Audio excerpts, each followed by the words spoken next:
Hey guys. Hey guys. Hey guys. So Amber's having a little bit of problems with her internet. She's going to try to come in a different way. I just didn't want to leave you guys hanging. Joy, thank you. I got your message. Thank you. 17,000. I can't believe it either. Lil Miss Dangerous, Jamie, Trip the Light Fantastic. How is everybody doing? How is everybody? Guys, I'm really excited about this. About this video. And I just want you guys to know that the research that was done on this came from a lot of the community. A lot of the community. This video I didn't expect to put out today. But the community has decided, not our community, I'm talking about other content creators. Amber's here. She's here. So let's get her up here. Hey, how you doing? I'm good. How are you? Okay, I can hear you now. I can hear you now. So Okay. I was just telling everybody that this wasn't a video that we were expecting to put out today, but that the community of content creators, and you guys could figure out who we align ourselves with, you know, and what side we're on. And they and us felt it was really important to bring this up because now there's dialogue coming up. But I also want to say that I am also going to do an in-depth video about this because this stuff basically just landed on my lap 12 hours ago. But I'm really, you know, I just want you guys to know right off this is not an attack video. This is because you guys need to know the truth about things, and then you guys decide whatever you want. You guys decide whatever you want, but this is the truth about things. And in this community, I think in the Toddie1Skip community, we want to see justice for Nick. So that's what I am mainly focused on, and also Dee Dee's memory. I'm pissed that her legacy was ripped from her because I don't think that that's the way her story was truly, you know, and she has nobody to speak for herself. Her daughter is just tearing her apart. Well, unfortunately, guys, I don't even know how to just really start this. So unfortunately, we found out some information about Fancy that is different than what she's saying. And it really hurts Nick. Like, it hurts Nick like you wouldn't believe. We have receipts. And so we need to talk about it. But first, if it's all right, Amber from Into the Weeds podcast, can you just tell us a little bit, or tell us however much you feel comfortable about how you met Fancy, who you are, you know, as comfortable as you feel, for those people that don't know how your path came across with Fancy. Yeah. So I have a podcast on military broadcast radio called Into the Weeds. And my cousin is incarcerated in Chillicothe Women's Prison for 25 years for 5 ounces of meth. She was charged with trafficking because there was also a gun in the home, but it was not my cousin's gun. It was registered to somebody else. They threw the book at my cousin because she's Hispanic, and so they wanted to throw the whole cartel thing out there. And they also asked her to set up the local sheriff in order for him to be fired so that he would not get his pension paid. And my cousin refused to do that. So because of that, she got 25 years in in Chillicothe Women's Prison. So she's already been in about 2.5 years, maybe a little over than that. So I did not know anything about Gypsy except for the bare minimum. She killed her mom and she had her boyfriend do it, and it was because of Munchausen by proxy. That's all I knew. I was extremely sick at the time when the crime happened. So, and I wasn't paying attention to true crime or anything like that. I was in college trying to get my degree for children's ministry. And so that kind of stuff was just not on my radar. So when my cousin became incarcerated, we ended up starting a Bible study together. And so every week we talk, and we talk multiple times a week. And it came to my attention through my daughter, Alora, that Gypsy was incarcerated with my cousin, Shelly. Her name is Audra Joyce. And I believe that Audra actually has the highest sentence in the state of Missouri for drugs on 5 ounces of methamphetamine. So, so it came to my attention that Gypsy was there with Audra. And so I just started asking Shelly, I call her Shelly. Sorry, it's just her family name. So I started asking Shelly, about Gypsy. Did she know her? Had she seen her? And she's like, yeah, I see her all the time. She's out in the yard exercising. And because my cousin was out there all the time, jump roping and exercising and stuff like that. So they would see each other, but my cousin is not in Gen Pop.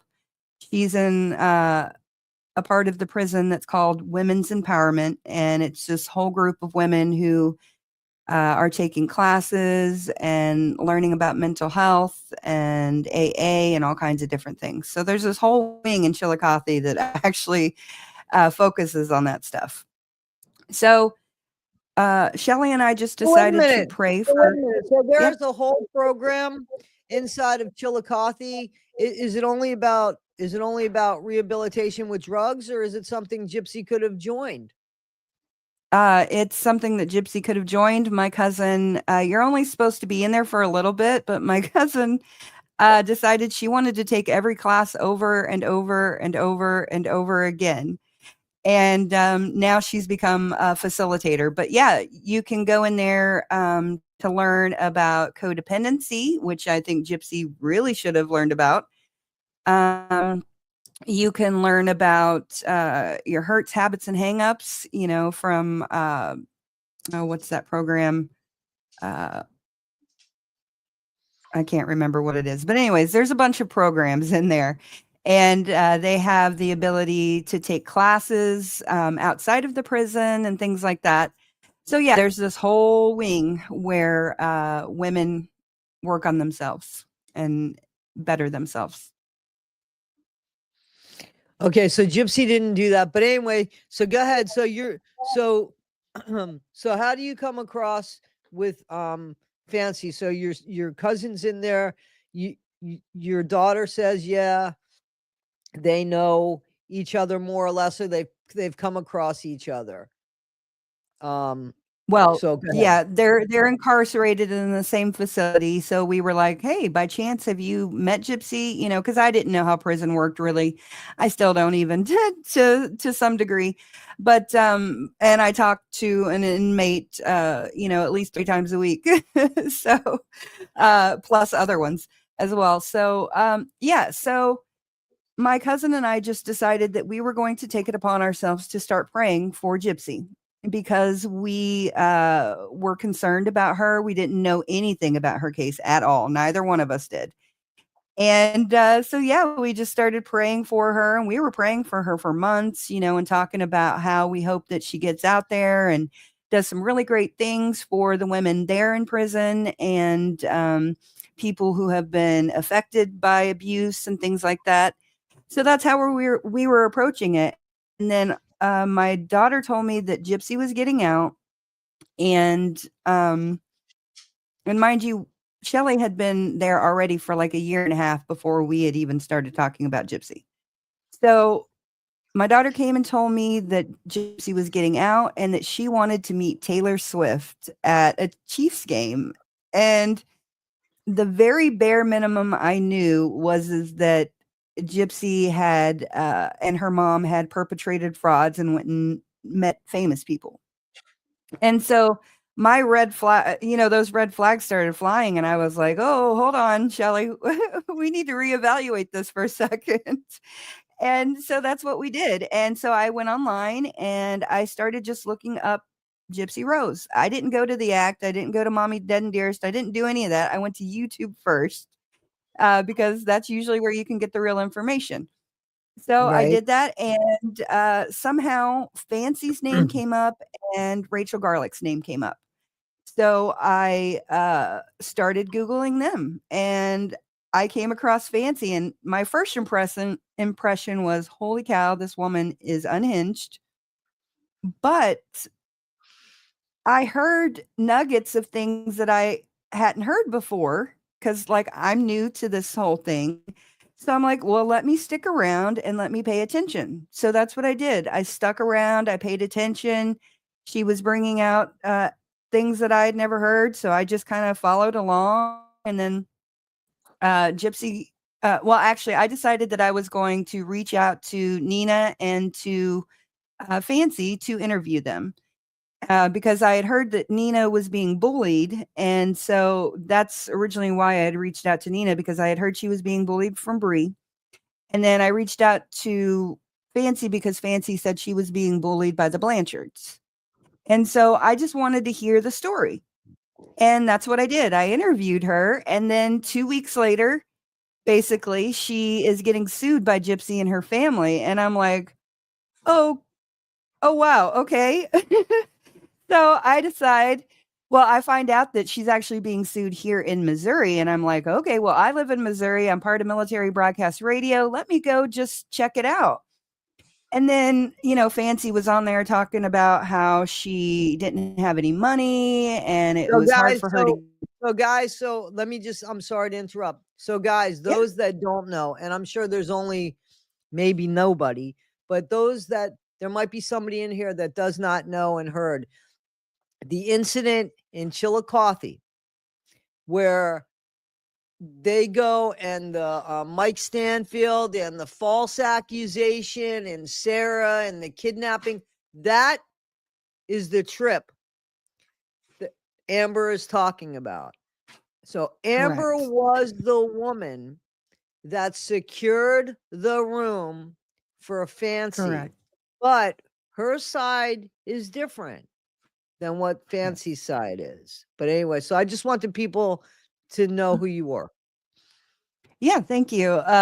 So yeah, Fancy was online talking about how she couldn't get to Missouri and it was such short notice and she didn't have money.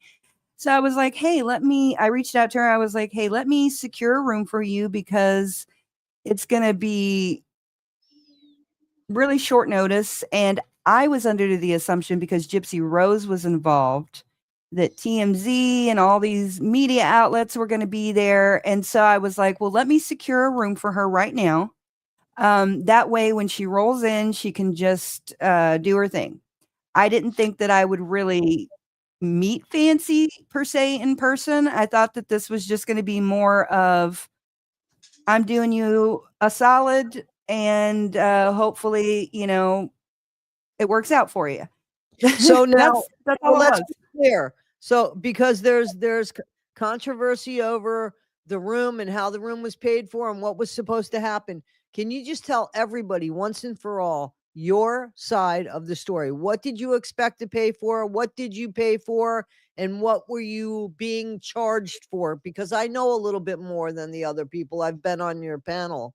I've been on your Yeah. broadcast twice now. So please tell everybody. I'm gonna Mhm. get a spoon because I ran out of juice and I got the rest of my chicken soup. Yeah, no. So basically, what happened is like I said, I realized that Fancy was in need of help.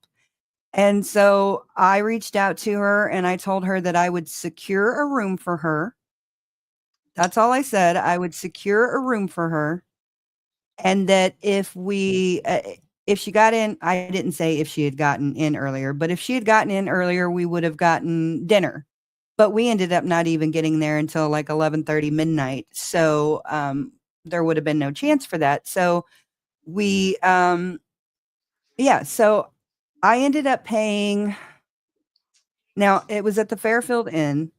I picked the Fairfield Inn because I wasn't going to stay at any of the other hotels in Chillicothe.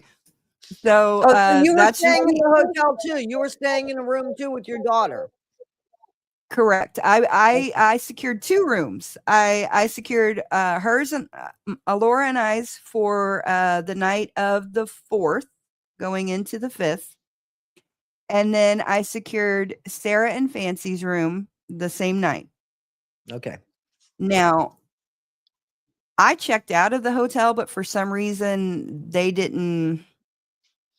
the hotel didn't realize it or something, and I was still being paid, or not paid, charged for both rooms for the So you entire checked it time out the next day. You checked out the next day, right? on the 5th. So you were being charged for Fancy's room for how many days? Till the whole time she stayed there? Correct. Yeah, so when Fancy and Sarah arrived to the hotel, Fancy's like, "Oh, this is kind of expensive, I don't know if I can pay for it or not." And I was like, "Look, I get that. I've got you tonight, and you can go stay somewhere else. I just don't feel comfortable staying at any of these other hotels. So let's just stay here tonight. I've paid for it." And she's like, "Okay." And then she's like, "Well, let me clear it up." And she said something about how she was going to go to the front desk and put her card down. And so I didn't So know anything. I did not. did you think you were paying for the first night? The night of the 4th. So you thought you were paying for the very first night that they arrived, which ended up being in the Correct. morning. Okay. Correct. Okay. Correct. So I just paid for the night of the 4th. That way, when they rolled in, they could take their showers and go, and they didn't have to sit there and check in. And like I had said, I also did not, I also thought that there was going to be a lot of media presence. So I figured if I was staying in hotels in Chillicothe, most of the media would probably go to that place as well. Right. Not thinking that I would interact with the media or anything like that, just thinking logistically, I want to stay in a nice hotel. Let me secure one for myself. Right. So You thought that yeah, so the press, you thought that the press was going to be staying in the hotel as well. Can I ask you why you thought the press was going to be there? well, there's 2 nice hotels in Chillicothe, Yeah, and they're but right why did next you door to think the each other. press was gonna? Why did you think the press was gonna come to this event of Because it's her lawsuit? But it was Fancy's lawsuit. So you just well, go ahead.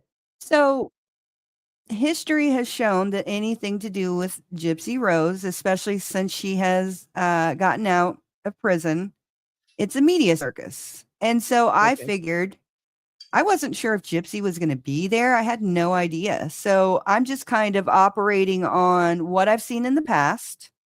And so if it's going to be chaotic, I want to set myself up in a nice room, Right. know logistically where everything is going to be. And so I can tackle that. So that's what I did. And I just assumed that the media was going to pick up on this. Because it's Gypsy Rose. Yeah, and So Gypsy was suing Fancy about those medical records and the information that supposedly Fancy was only to use for a documentary and not sell behind a paywall. correct. Okay. Correct. And I think they were trying to actually get a restraining order as well. Yeah, I think you're right. I So think you're right. yeah, think so you're right. basically, yeah, that's what happened. So I ended up paying originally for about 4 nights for both hotel rooms. And then I ended up getting it credited back because I proved, that I wasn't there and that I had checked out. And so, yeah, ironically enough, the manager of the hotel shares my last name, but it's spelled differently. So if anybody Right. is trying to say anything, that is not the case. So Yeah. So what else do you want to know? So what did you end up paying? So you ended up paying for a total of 8 nights between the both of you spending 4 nights. Is that correct? Because So you paid for 4 nights for no, 2 rooms. 4 nights for 2 rooms. Yeah, Okay. because eventually I caught on and I realized what was going on, and I called the hotel, and I called my bank and said, "Hey, no, this is not okay." And so I got it. Now I had actually reached out to Fancy and I said, "Hey, can you please go down there and let them know that my card is not supposed to be charged?" And she's like, "Oh yeah, I got that." And supposedly she went down there and talked to them. I have no idea if she actually did or not, because nothing ever came about it when she supposedly went down there and asked them to take my card off of her room. Did she spend 4 nights in Chillicothe? It had been about 3, 4 nights, somewhere around there, Really? yeah, like a whole I know almost a that they whole week, spent I an think. extra day. Wow. I know that they had spent the extra day going to look around and show us. Morbid was in the chat and he said hello to everybody. So a big hello to Hello, Morbid. I Morbid. know he's working, so he's not able to kind of like when I work, I gotta listen. I can't really write and stuff like that.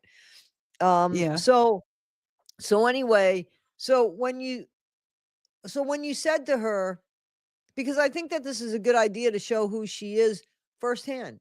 Firsthand. Mhm. So when you said to her, "Hey, I'm being charged for this room," how'd that go? She said, "Okay, I got it, I'll go to," because I asked her, I said, "I have talked to the manager and she's confused. Can you please go down to the manager and talk to her and have my card taken off?" And she's like, "Oh yeah, I got that. I can do that." And then nothing happened. And so I waited for like a day, I think, because she was still there. I waited for like a day and I was like, "Okay, I'm not being charged for this." So then I went back and I talked to the manager. I can't remember her name now at the moment, but I think she's also the main witness for this whole altercation.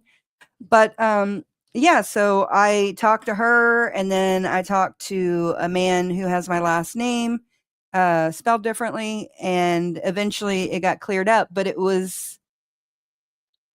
I was still dealing with it as Fancy was driving home with Sarah.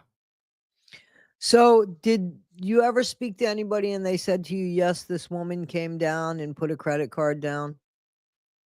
No, Did you I never did you asked because I wasn't thinking about it. so did you end up what did you end up paying for? What was the final So bill after everything? Not the money so amount, the final but but how many days did you end up getting charged for? Not including your room and your first night with not including the first night with Fancy, which you agreed to, and not including what Mhm. your room was. What did you have to pay for? So eventually I got it all cleared up, so I only paid for that one night for Sarah and Fancy. However, we did take them to lunch, or we took Fancy to lunch because, guys, as I was thinking about it earlier, I don't remember seeing much interaction between Sarah and Fancy, because Sarah was so sick. She was After we left the police station to file the reports, she left without us on her own. We took Fancy to go eat, but Sarah went and laid down. The And the whole time kidnapper? we went, That yeah, kidnapper? yeah, She was yeah, she's a she horrible was kidnapper. She's not supposed to leave the person. she was incapacitated basically in the bed when Alora and I went up to look at the crime scene photos with Fancy. Sarah was laying in bed, absolutely miserable, absolutely miserable, and yeah, so Sarah had no control over what Fancy was doing in anything I saw. Guys, I So I want you to ended up hear that. I'm sorry. I just there's things that I just want people to really think about. Here's a woman sicker than a dog who we ended up finding out that she happens to be legitimately very sick, right? From my understanding. Yeah, from what I understand. And because she did this for Fancy, and we all saw that Fancy had no way of going, and Sarah, out of the kind, and I don't know Sarah, but I know what I saw. Sarah didn't have to go. There was no reason for Sarah to go. And after going and being talked into a fucking false police report and being as sick as a dog, that person, Fancy Maselli, who is supposed to represent true crime in a community that I'm a part of, who sits and talks trash to people that I respect and that I think have done damn good in the short amount of time that they've been working on this case for a woman that had the fucking papers for 9 years. And she has accused another person of something, and Sarah of kidnapping when she was sick. That is just, that's atrocious. That is just, that's atrocious. Absolutely. It really is. It really is. And when I tell you, okay, so I'm working on trying to get the video from the lobby because as somebody who actually was a witness, I think that I should receive that information. Oh, and yes. What you guys will, and what you guys will see is me, Fancy and she's sitting down after I come and talk to her. We sit down at the table and she has your video halfway watched, and she lies to me and says she didn't watch it, even though it's sitting there on the table and I can clearly see it. And then we're talking for a little bit, and then all of a sudden, out of nowhere, she just like explodes and starts screaming, "Oh my God, I can't believe it." And I'm looking at her and I'm like, what the heck? What's going on? And she's like, "I can't believe he's here." And she's like, first of all, I don't know where to focus at because there are people all over the place. So I'm like, who is she talking about? What's going on? And she's like, "It's Mike." And I'm like, "Who's Mike?" Because I didn't really know. And so she just keeps like wild going on. And I'm like, is this? And where was she Sarah said, at that time? Sarah was still in the hotel room. Okay. By herself. So Fancy and I are just sitting there and she's just like going wild, and I'm just like, what the heck? So I finally figure out, and it took me a hot second for me to figure out that it was Mike Stanfield, Gypsy's lawyer. And I think Fancy actually had to point that out to me because I did not recognize him when I saw him. And so I was just like, what is going on? You'll see me just sitting there and I'm just like dumbfounded, embarrassed, so embarrassed. Because of how loud she is?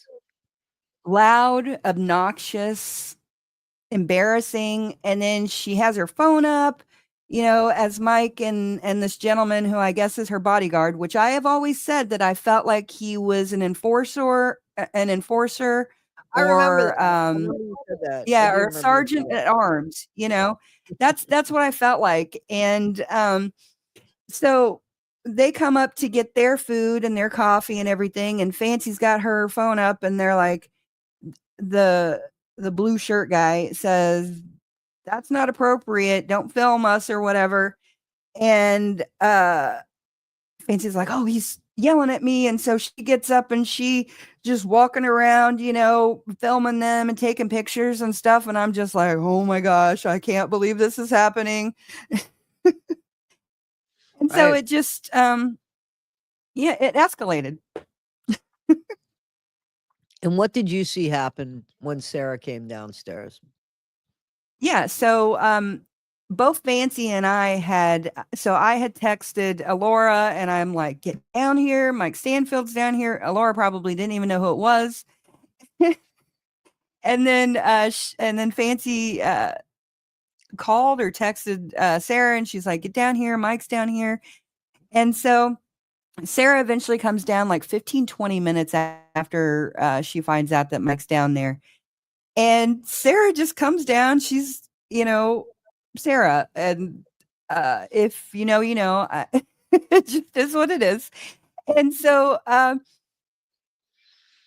Fancy tells her, well, interview me and Amber and, ask us why we're here. And so Sarah picks up her phone and she basically asks Fancy and me why we're there. And I'm like, I'm a history nerd and I'm here because I love history and I wanted to see what was going to happen. And then she stops the video and Fancy's like, okay, now go over there and get a statement from Mike.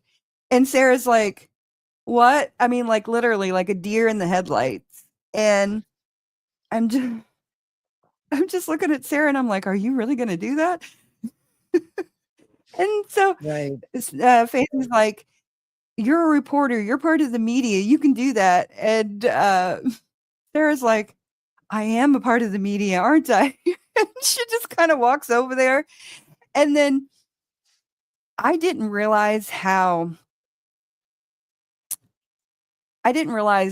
Sarah's demeanor until after I watched the video that somebody released, and it sure as heck wasn't me, of the incident with Mike and blue shirt guy. But when I look back on it now, I wonder about her demeanor. But anyways, so Sarah walks over there, starts talking to him, and Mike's like, this is not appropriate, Sarah. I know who you are. You're with Fancy. You're not the media. And Fancy's like all, jazzed up and like, yes, she is. She's part of the media. And so I'm like, I need to get some pictures of this. So I took one picture and then I went down to my phone and I started to move it over to video. And I heard like really loud yelling from a man. And so I look up and blue shirt guy is right in Sarah's face. Like I've said, all up in her Kool-Aid. He was in her grill. And so I immediately thought that he had touched her when Sarah came back to okay. So anyways, so Sarah runs back to the table where now Alora is, because Alora's come down and she's like, And oh my Alora God. is your daughter. No, I just want to tell Yes, everybody Alora is your daughter. Right. Yes, Alora is my daughter. And so so all four of us are there now. And Sarah's like, he touched me or chest. I don't remember who put the chest bump out there for the first time. I Okay, genuinely that's don't, fair. but That's I fair. don't. I just remember Sarah being extremely upset and basically crying and like frazzled. And so I hear Fancy say something like, we're going to call the cops. And Mike's like, oh, it's all right, Fancy. It's already been done. And Mike and his guy are at the checkout desk checking out. And I guess they spoke to the manager and talked about, asked them about getting video tape or to call the police or something. I don't even know what they talked about. So I go upstairs. Laura and I go upstairs. We get our stuff. And then as I'm coming out of the lobby to check out, I put my stuff in the fishbowl, my keys and everything, check out. And I ask, hey, can I get a copy of this video in the lobby? Because I'd really like to see what happened. And she's like, well, we've already called the police. And so Alora and I go and take our stuff to the truck, but then I thought that I had lost the keys. So we went back into the hotel. I asked for the hotel key back just for a second to go look for the keys. I end up finding that I have them in somewhere, not in the room. So as we're coming back down, as I'm coming back down, Alora had actually been standing next to the reception desk, listening to the police and to the manager, but she didn't really hear like anything juicy or anything like that. It was just, hey, you got the information or whatever. And so, yeah, so then we go to the hotel, or not the hotel, but we end up going over to the courthouse and see all that happen. So Okay, I don't know what so else. nope, that's fine. So you didn't actually see a chest bump. You No, were looking down and you assumed, and somebody said it and more or less put that in your head. correct. And you've been Correct. And I trying, said that. I know that. And that's what I was going to Mhm, say. And you have been mhm. trying to change that dialogue after the 24 hours that you first said it. And you had said, Yeah. and you were being honest, saying, listen, Mhm. I'm not sure that that's what happened, guys. I'm not sure that that's what happened. And I know that Mhm. you have a good relationship with your daughter. And I know that Yes. when you talk things over with your daughter helps you see things. You know what I mean? Yes. And I know that that's what happened. And I think people can understand that. And that Mhm. story has never changed. Fancy took Yeah. advantage that she was able to manipulate you into doing something within the moment that it happened. Yeah. I know people like that. And Mhm. then now she's saying you changed your story. She's not allowing Mhm. any grace to what happened in that moment or giving you a Mhm. moment to catch yourself in that moment. But Yeah. see, this is different because we live in the real world and everybody has experienced a moment like that. So everybody Mhm. knows that. Fancy likes to give herself a lot of grace. We're going to take that away Yeah. from her today. Guys, I Yeah. want to read I hope something so. to you. I want to read something to you from a woman who's trying to free Nick. And you know, I was listening to that Morbid live stream, and I know that, you know, Mhm. Morbid's listening, and I know that Nick Godejohn sent him messages, and I trust Morbid. Not Nick, I'm sorry. I know that Bobby, because in the live stream, Bobby was Okay. yeah, Nick's dad, because Morbid was saying to Bobby, "Are you sure you want? Should I share this?" And he didn't share anything. I don't know what these messages are. Yeah. Excuse me, but they came up when he was talking about Fancy, and I know that Fancy has once upon a time had written to Bobby, and I believe Correct. it's common sense that maybe that happened again. So I know that Morbid is on the side of right and that he will tell Bobby exactly who Fancy is. But in case Mhm. Bobby needs help in knowing that, because listen, that's an assumption. It just came at that time, you know, at the time during the live Mhm. where I was like, oh, that guy's, you know, I hope that Morbid, but Morbid's been around the block. He's not as old as me, but he's definitely been around the block. And I know that he's going to do the right Yeah. thing. And hopefully, Mhm. I know that he'll make sure that Bobby Godejohn is not going to be led astray by Fancy. Yeah. So I do Mhm. want to go to something and show you guys. So bear with me. Hang on 1 second. I'm gonna go to the restroom, so if I'm not here for just a second, that's what I'm doing. Okay, very good. And I'm not going to start this without you. Okay. All right. But guys, I'm with you and I am going to find it. I am going to find it. So hang tight.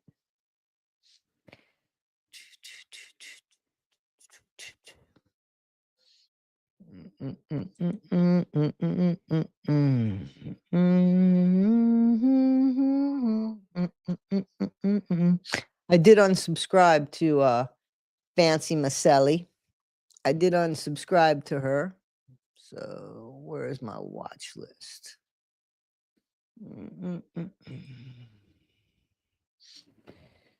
Manage videos.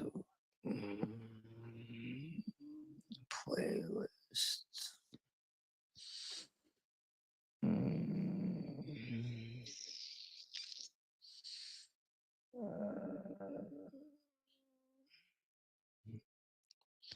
So I gotta find the video. Oh, I know where it's at. Hang on. Here it is. Here it is.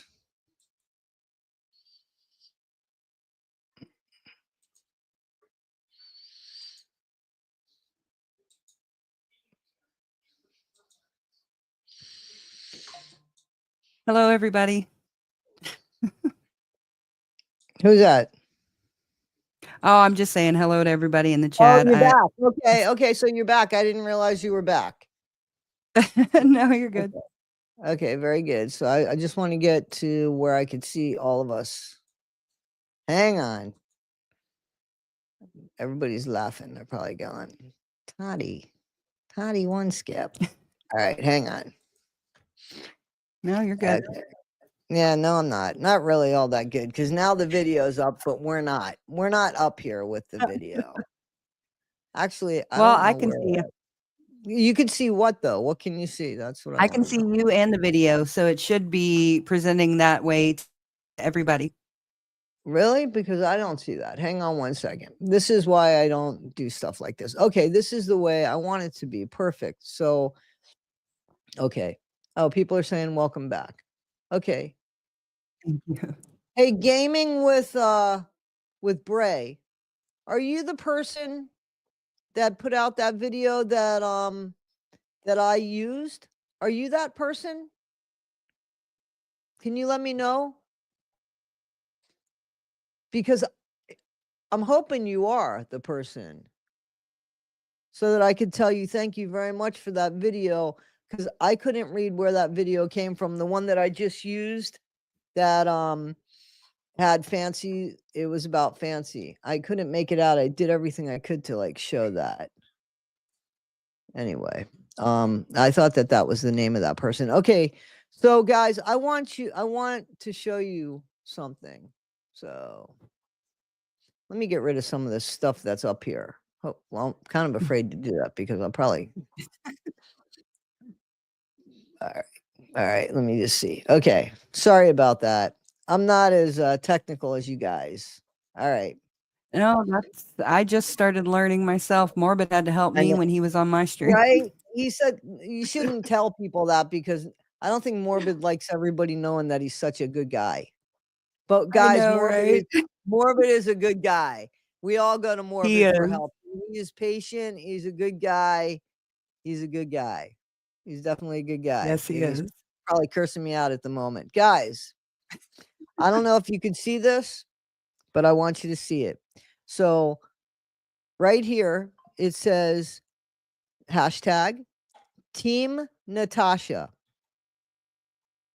Now, once upon a time ago, Fancy and Natasha worked together, right? I Mhm. want you to check out this name here. Can anybody see it? Can they see it? Can you see what it says, Amber? Yeah, it says Fancy Maselli. And this signature here, Mhm. which is hers. And what's this person's name? Dawn Boker. Yeah. And this is her signature. So Dawn De Silva is Dawn Boker. Does Mhm. anybody know who Dawn Boker is? Dawn Boker, the girl that maybe Fancy took advantage of so that she could talk to Nick while Nick was incarcerated so that she could get Nick to say horrible things so that Nick may never, ever, ever, ever, ever see an appeal. Could that be that Fancy? Mhm. I don't know. Let's check. Or the Let's light see. of day. Is it? Yeah, the light of day. Let's see. Let's see. Hold on, guys. Oh, wait a minute. Guys, this is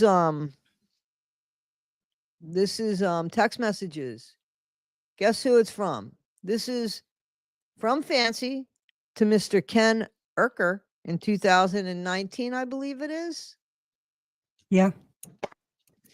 Okay, so I don't know.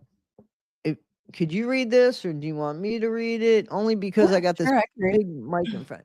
Okay, so yep, if you could read it, that would be great, guys, because this is, first of all, and anybody, I will put up this. See here, it says, who's it say? Fancy or Francesca Maselli. Exactly, exactly. So Mhm. this is true. Okay. All right. Mhm. So if you want to go ahead and read it, I can't read it from that far away because the mic is. Yeah, no, you're good.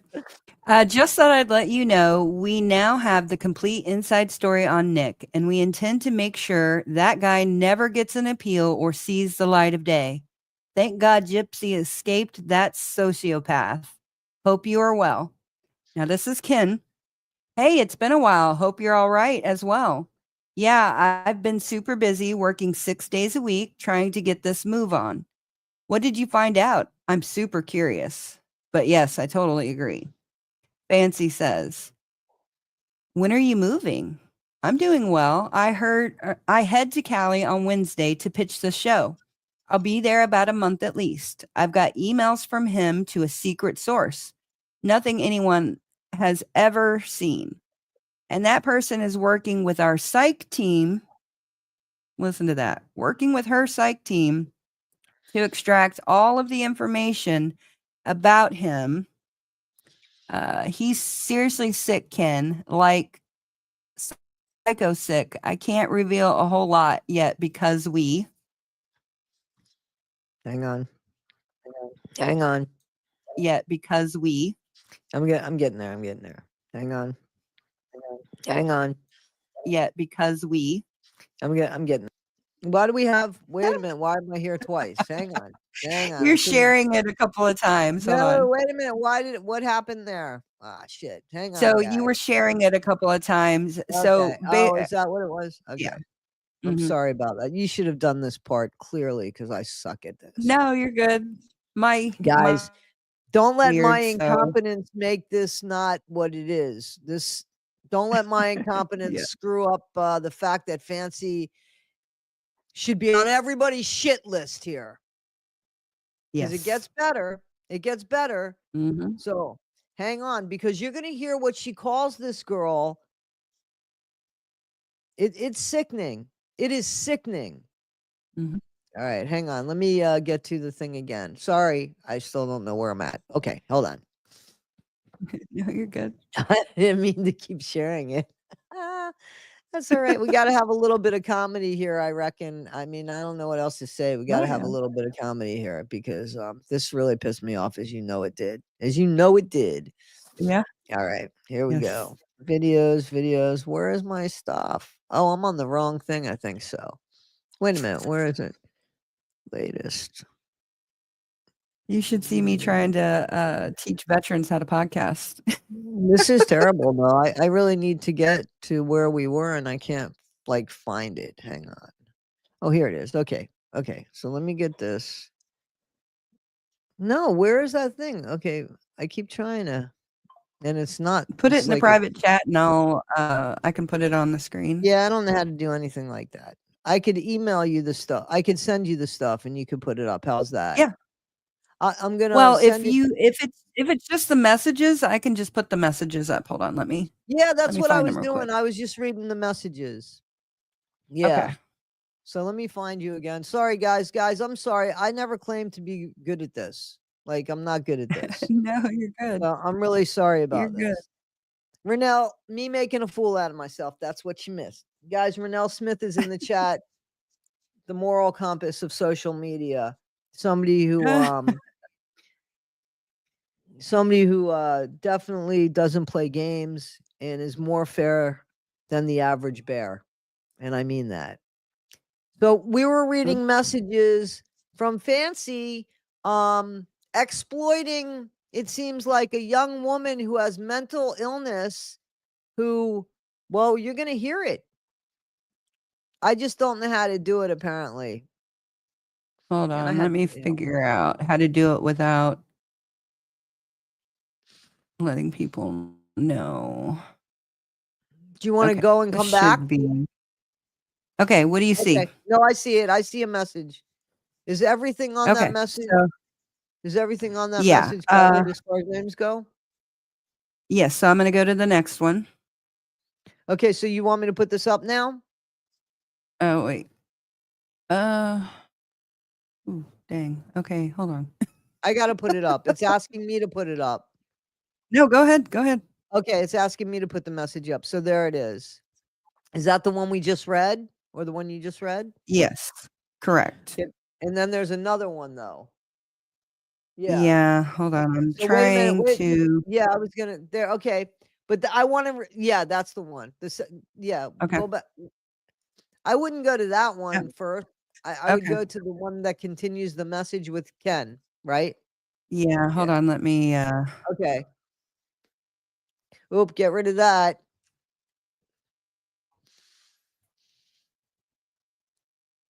Oh, sorry. Nope, don't be. I Okay. don't want you So, to let anything out on the thing. Guys, my okay, apologies hold on. because I'm not great about this. Oh, dang. Okay, I hold did get a haircut though, guys. Guys, I could read you on. the other.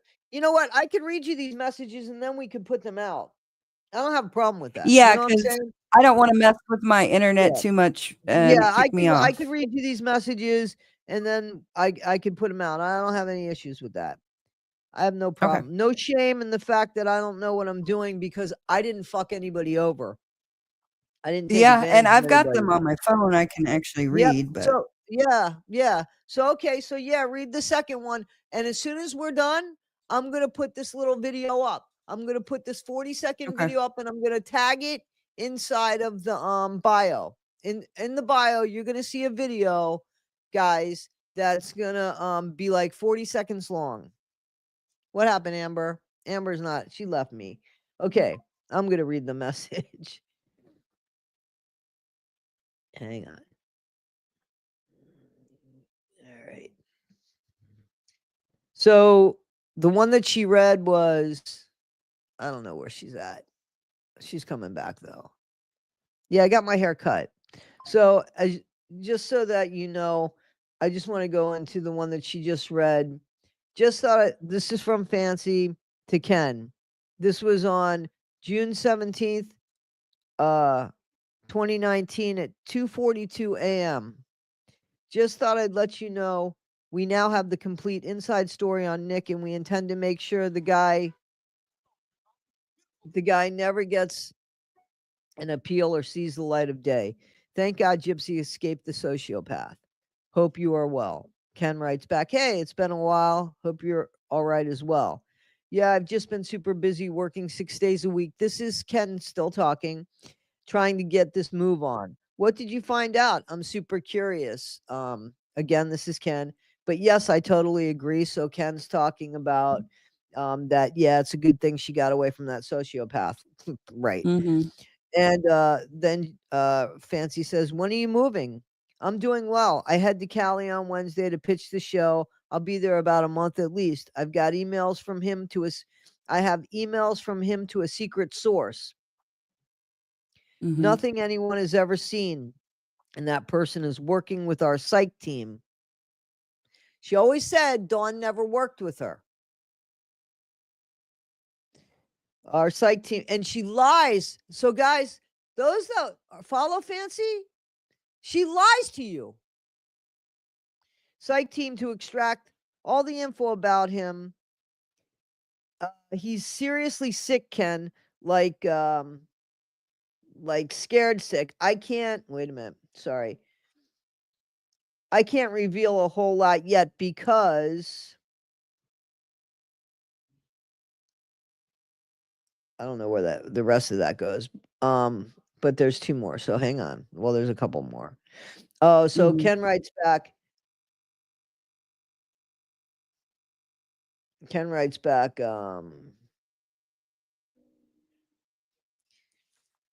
So you know that was Nick's girlfriend right after Gypsy, after he was in prison. Mhm. We're not sure if Dawn was his girlfriend before she met Fancy or if Fancy actually hired this person to talk and do this. Mhm. However, she did manipulate her to do it, whether it was initially done or she took advantage of the fact after. That's what happened. That's what happened. Mhm. So Fancy is saying, so Ken says Jesus. And she says, yeah, she feels terrible about how she said things about Gypsy. So apparently Dawn was talking about Gypsy. I've seen a lot of things in my days, Ken. Nothing has truly ever freaked me out. But reading these emails, oh my God, I've never seen anything like it. And now there's these fucktards running around trying to create some freedom movement. Holy crap, they are morons, she says. Laugh out loud, Ken says. If only those losers who stand by poor old Nicky Poo could see them. Have you seen the trailer, as they call it, for these Nick freedom fighters? Fancy asks. Ha ha ha ha ha. Right, Nick says. Oh, they will. We will be going public with them in our after show. Dawn wants to expose him to the world. Okay. Then this is from Fancy because it's by proxy. It's by proxy. Sadly, Dawn has fallen back into her old ways. She has gone back and tried to apologize to Nick. It's very scary, and we hope that eventually she will escape his grasp, but it's much like a battered wife syndrome. She's tried to say we coerced her into saying he was scary to her. But clearly, from these emails, you can see that he's a very dangerous person. And for her to subject herself to this treatment again and have her think her mental state, again, we have to think her mental state is not at her best. That's for Fancy to decide for sure, right? So, and then Fancy says, these emails to Dawn make me want to vomit. And Ken says, I heard about all the emails, though obviously I haven't read them. But why is she scared? And Fancy says, no, you have no idea. Nobody knows what we have. She's been having our psych team help her write them. Yeah. Guys, she's been having our psych team help her write him. Does anybody see a problem with that? And then turn around and say that the letters are dangerous? Mhm. You don't think that she's maybe trying to push a button with him? Well, Nick thinks so because we're going to read you what Nick has to say. So Fancy's saying, and I don't believe this, he's threatened her life several times. It's gross.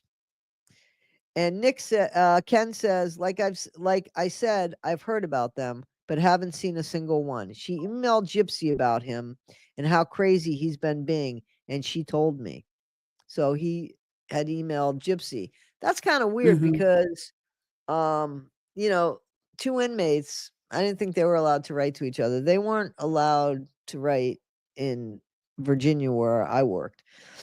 So now No, we I have think his. she's saying I think Fancy's saying that Dawn hold on. That Dawn reached out to Gypsy and told her about these communications with Nick. Oh, okay. That makes sense. She emailed Gypsy about him and how crazy he's been being, and she told me. Yeah. You're right. You're right. Thank you for that. That's You're why welcome. two heads are better than one here. Exactly. Right. So now so here's Fancy. So now we have his story in his own words and his dad's messages too. Bobby, Bobby, do you want to work with somebody like this? Because I know that that's what Fancy wrote to you. It's just common sense. She's hanging on to anything. She's trying to be significant.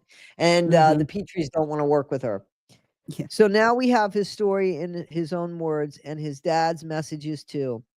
And they don't even know it. What a fucking. This man, the dad, what the hell did he do? Nothing. It's perfect, she says. I couldn't have asked for anything better. This is who she is. I just hope we can turn it all over to the DA and keep him from ever getting an appeal. That's what she What said. changed, Fancy, between what happened then with all the information you had and now? The Yeah. only thing that happened was you had a falling out with the Blanchards. That's it. Yep. So Do you want to read the one that Fancy wrote about? So we've heard that Dawn was live reading her emails tonight, or do you want to start reading Nick's stuff, or whatever you want to do? Uh, You read some now.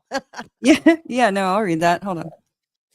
So, this is from the Good Wives Network. It was on September 18th, 2019.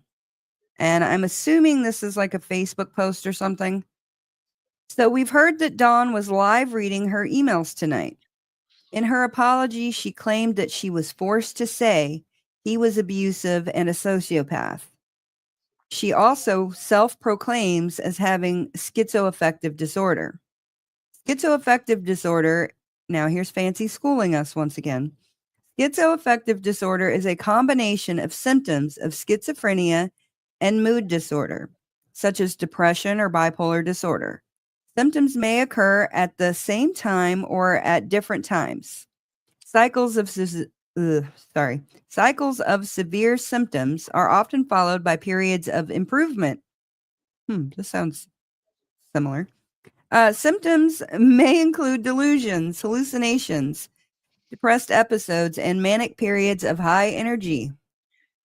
People with this disorder generally do best with a combination of medications and counseling. She claims this is why she does all the things she does, and we are not even disputing it. But given the symptoms that she failed to even tell us she had this disorder until well into our relationship with her, one has to question anything she says. Okay. Below is part one of a two-part podcast she and Fancy did together. She is the one who asked to go public with her story. She approached this podcast herself. She conversed with the hosts via social media and email. She did a pre-interview with them and then participated in a 3-hour session. That just sounds weird. A 3-hour session.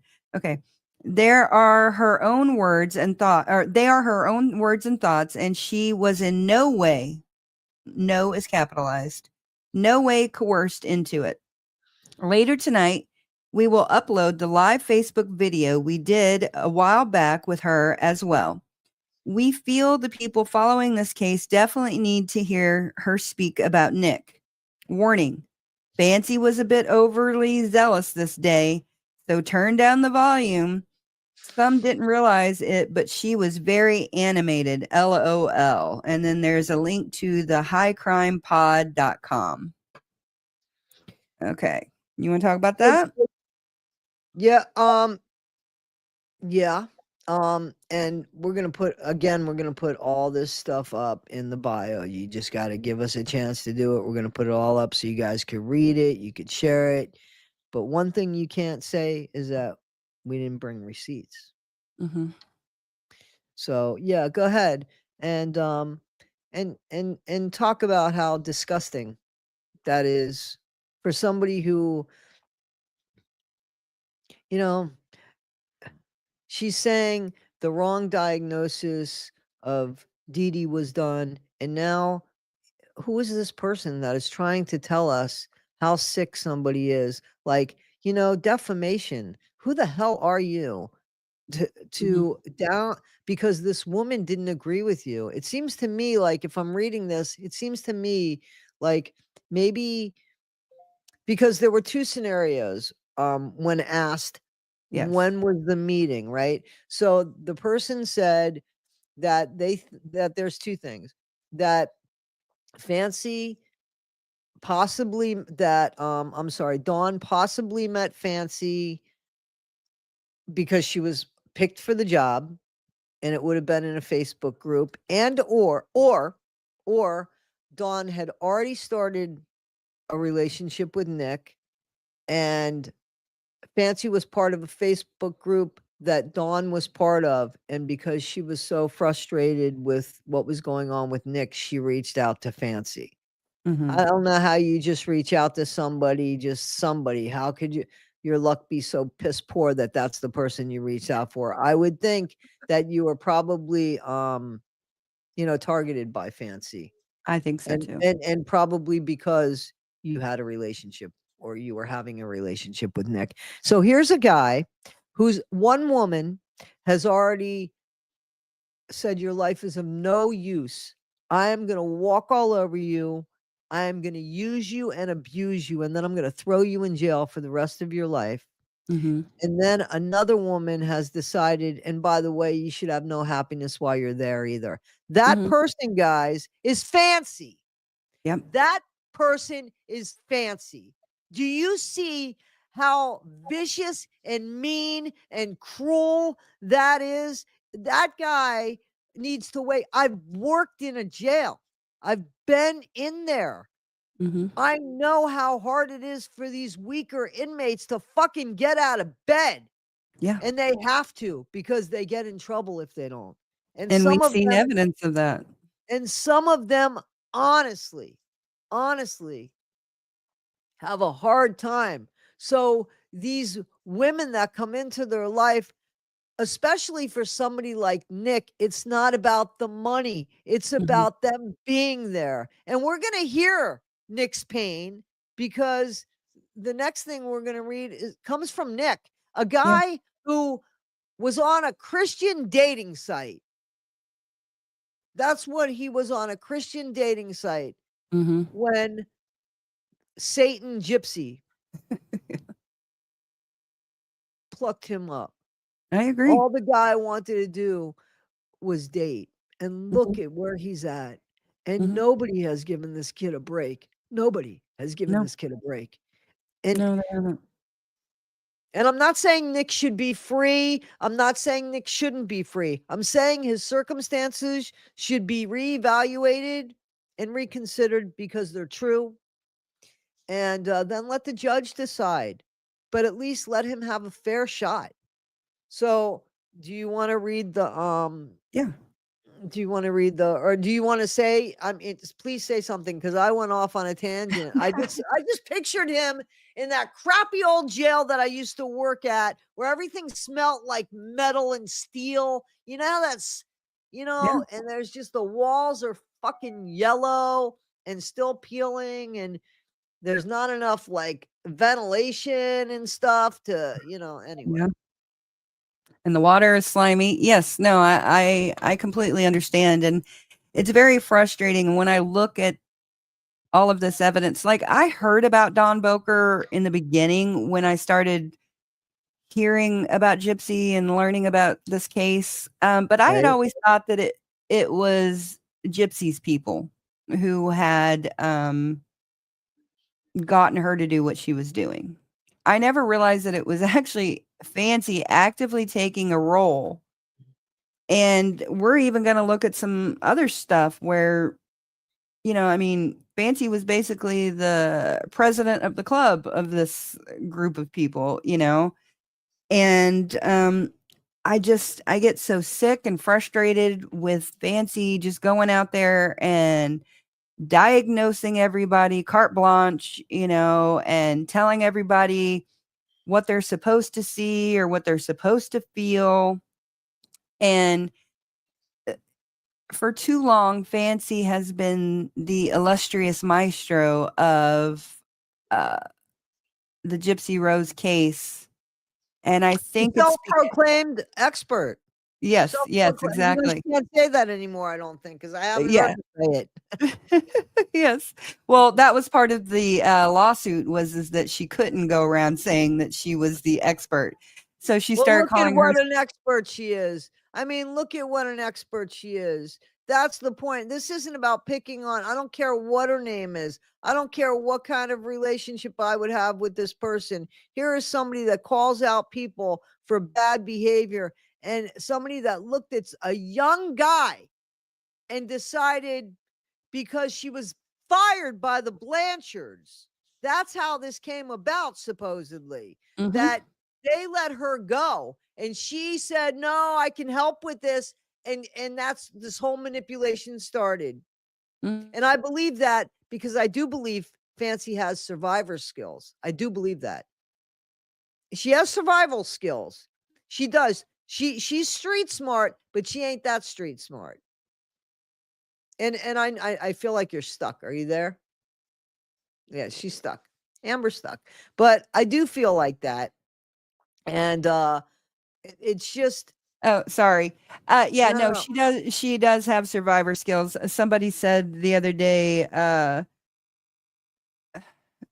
she had hood skills or something like that. I was like, no way. If Fancy couldn't hang a day in the hood, she couldn't That's hang a correct. couple of minutes. She couldn't. She'd sell her kid. She'd Yeah. sell her kid.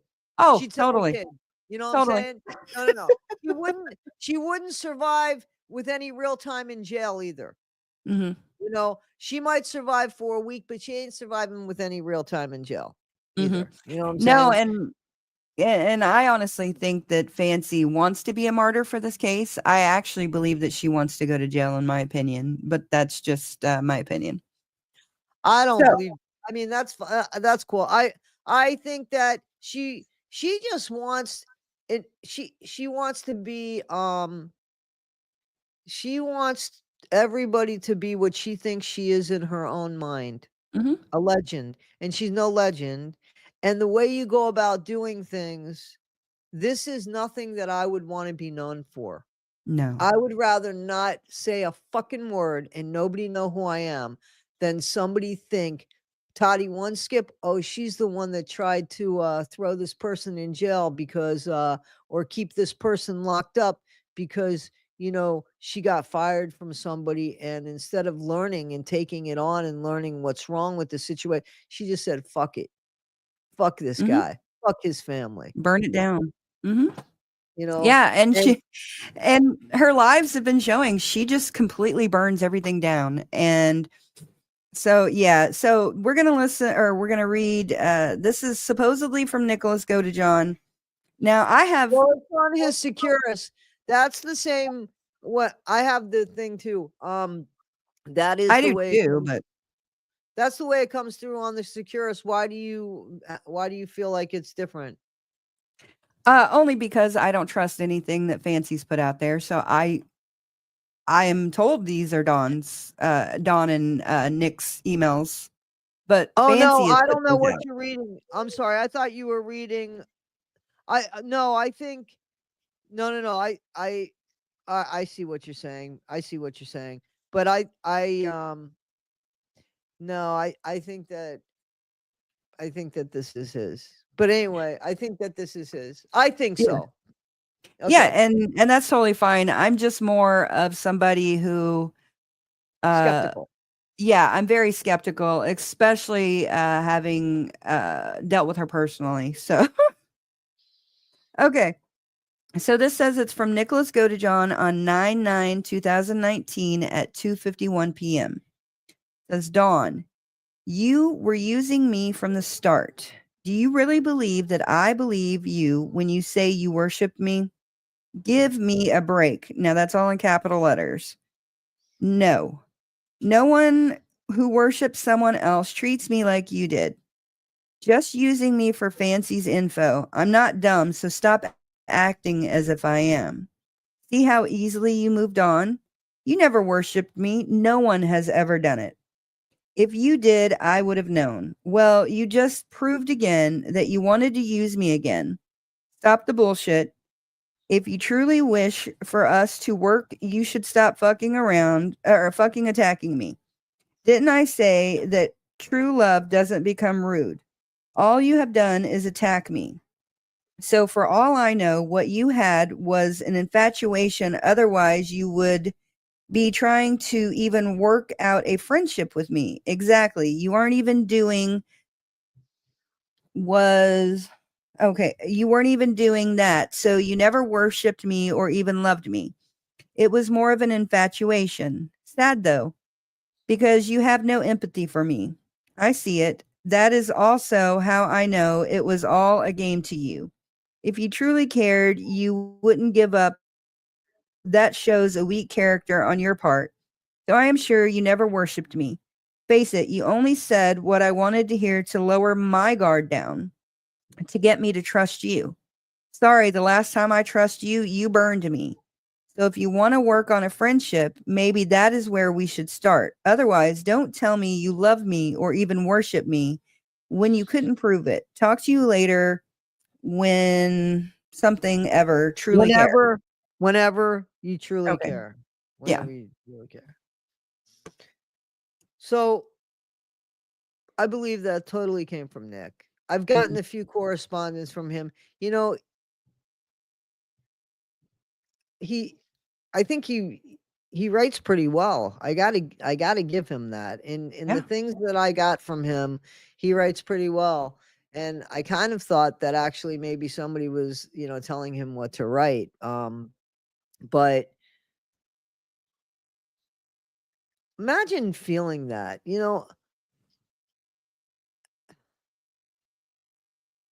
I, I just I just think that that's just a horrible thing for somebody to feel. And how much does this guy have to lose, man? His mom Mhm. passes away. I don't think he sees his younger brother. His Mhm. dad, from my understanding, it's hard for his dad to get places. I'm not sure, but Mhm. and just to be used again and again and again, like that's what he was put on this earth for. Like Mhm. it's disgusting. It's disgusting. No, and from what I understand, this was even before he got put into Potosi. So this wasn't even his forever home, you know? So he was still going through a lot of transition. And for these people to come around and try to entrap him and try to manipulate him, just like Gypsy did, Exactly. to be the person that they want him to be, not the person who Nick is, but the person they want him to be. It's heartbreaking. And that's one of the reasons why I reached out to Nick. He hasn't responded back to me, but I just reached out to him and said, "Hey, I want to know about prison reform. What do Right. you know about what do you want to know about prison reform? What do you think prison reform is? You know, tell me what it's like. I am in contact with 5 or 6 inmates all throughout the state of Missouri. And so that's kind of what I want to learn. And so for them to not think about the situation that he's already in and then come in and manipulate and orchestrate and put things in place to where he has become the demon or the devil that you're looking for. Because you orchestrated it, because you manipulated it, just like Gypsy did. That's 100% correct. I mean, but you know, so many people have said, Fancy's a lot like Gypsy, and it's true. It really is true. It really Mhm. is true. She's disgusting. And when I got these, I was sick to my stomach when I just thought that's somebody's kid, man. And then she's out here toting a different that Justice for she's Nick. all this and all that. And I hope Bobby go to John. If he didn't know about this shit, I hope he knows about it now. And if Mhm. he needs somebody to help with his son, man, you got a whole bunch of good people that are Yeah. willing to help Nick. Mhm. I've written to Nick too, and I you know I this is the problem. This is why Fancy has no business here. Because why would Nick trust me? Exactly. Exactly. So when Fancy makes sentences like, well, that brought us back, or I'm disappointed in how that worked, Gina, Nick might never trust anybody ever again because of what you did, Fancy. And don't tell Exactly. us you didn't do it because we got the receipts. Yep. They work with you, and there's more to it. There's more videos. There's Mhm. videos. Yeah. Yeah, I actually listened to the whole interview that Fancy had put out with Dawn and a woman named Amanda, who was part of her team, who I had never even heard of before until today, which is, yeah. So there's so many team members and ex-team members, That's what but they are. They're former team members because nobody can work with her long Mhm. enough. I am gonna put up the videos that we're talking about. I didn't get a chance, unfortunately, to go through everything because I had just gotten home from work. I Mhm. had an appointment to get my hair cut, but I also had to go run to the pharmacy to get my blood pressure and I haven't been to sleep but for an hour. But Mhm. um I don't are we able to what else do you have? Because I think you got more information than me. I'm a little jelly. I'm good. It's I'm all good right. with it. I'm good with it. I'm fine with it. Seriously. No, no. I just I got in this train last night at about midnight, 1 o'clock, and I started asking questions about Don Boker. And Okay. to the point where I've even talked to the DOC already 4 times today, asking Department of questions. Corrections, guys. Department Yes, of Corrections. Okay. in Missouri.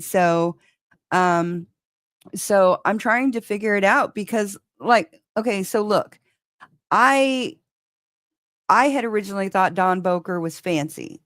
Right. You shared that with me. Yes. I had You originally thought it you was fancy. still feel that way? Because now there's you heard the video, so you see Dawn. Yeah, There's a video of Dawn, guys. yes. So I definitely don't think that Dawn is fancy, but I wouldn't put it past fancy to have manipulated Dawn herself to be a part of this story in some way, form, or fashion. To have either started the whole thing with Dawn, between Nick and Dawn, Mhm. or like we have seen in the receipts where she has actively then just decided, okay, well, I'm going to work with Dawn now and I'm going to tell her what to say. And her psych department, who the hell is Fancy's psych department? I would love to know that. Fancy doesn't have 2 cents to rub together, and she doesn't have the respect of others for people to actually work with her Hmm. and get any kind of, respect. There she is, the one and only, the sidekick. Hello. I The don't know what sidekick. my voice crack The is. half and half. Everybody Alora. That's Hi. Alora. She just wanted to come say hi real quick. Yeah, I was No, just no, being I'm glad, nosy. I'm glad, I'm glad, I'm I glad.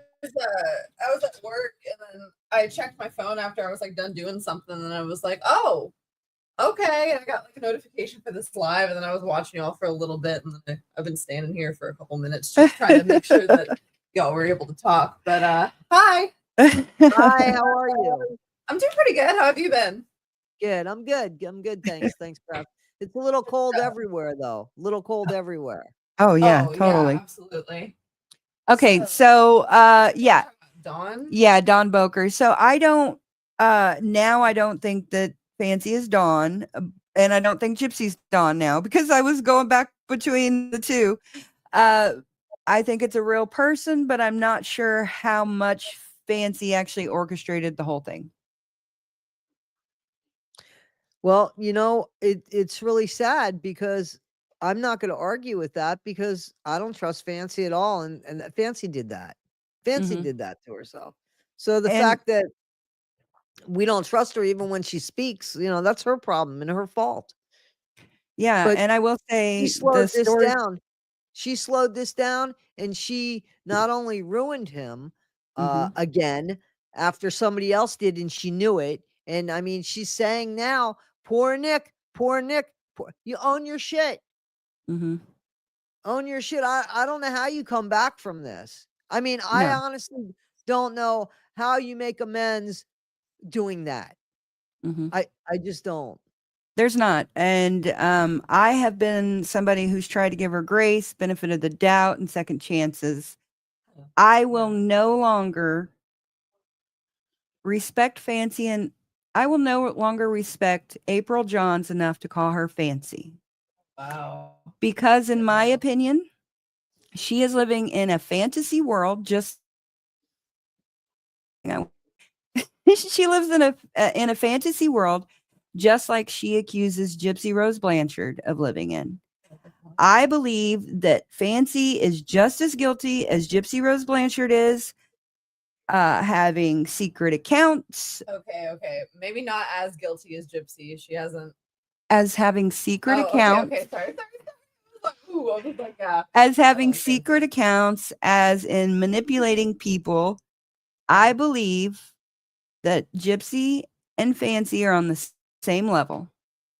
And you cannot convince me otherwise. And so therefore, from now on, I'm going to not respect Fancy's delusions, because that's what it is. Delusions. And if we continue to call her Fancy Maselli, she has no right for that. There's no right. You know what? I never thought about that. Never thought about it either. I was thinking about it today after going through this information, and I haven't even had 24 hours on this information. Actually, probably like 4 or 5. And that's what I came to the conclusion of. I decided I do not respect Fancy and her delusions anymore. I am not going to participate in her delusions of grandeur. And I encourage everybody to do the same. You got a bunch of people. You got a bunch of people that do. And you know, it's funny because the last video I put out, I said, you know, I have never called her by her real name because I had showed respect, and that was a way of showing respect. But I kind of like what you're saying. Like, why even encourage her to believe she's somebody other than who she is? Exactly. You know? She's running around signing paperwork and doing all of this obnoxious, ridiculous stuff and cruel, mean, terrible things. She's doing all of this stuff, living in this world of make-believe that she has made up. Honestly and truly, I truly believe that. And we're sitting here feeding into her delusion. Every time we give her any credit, anytime we call her by Fancy Maselli, that's showing that she's somebody. You know what? Oh, I think I'm gonna need you're catching up after we get off of here, because it sounds like I missed a lot. Have you?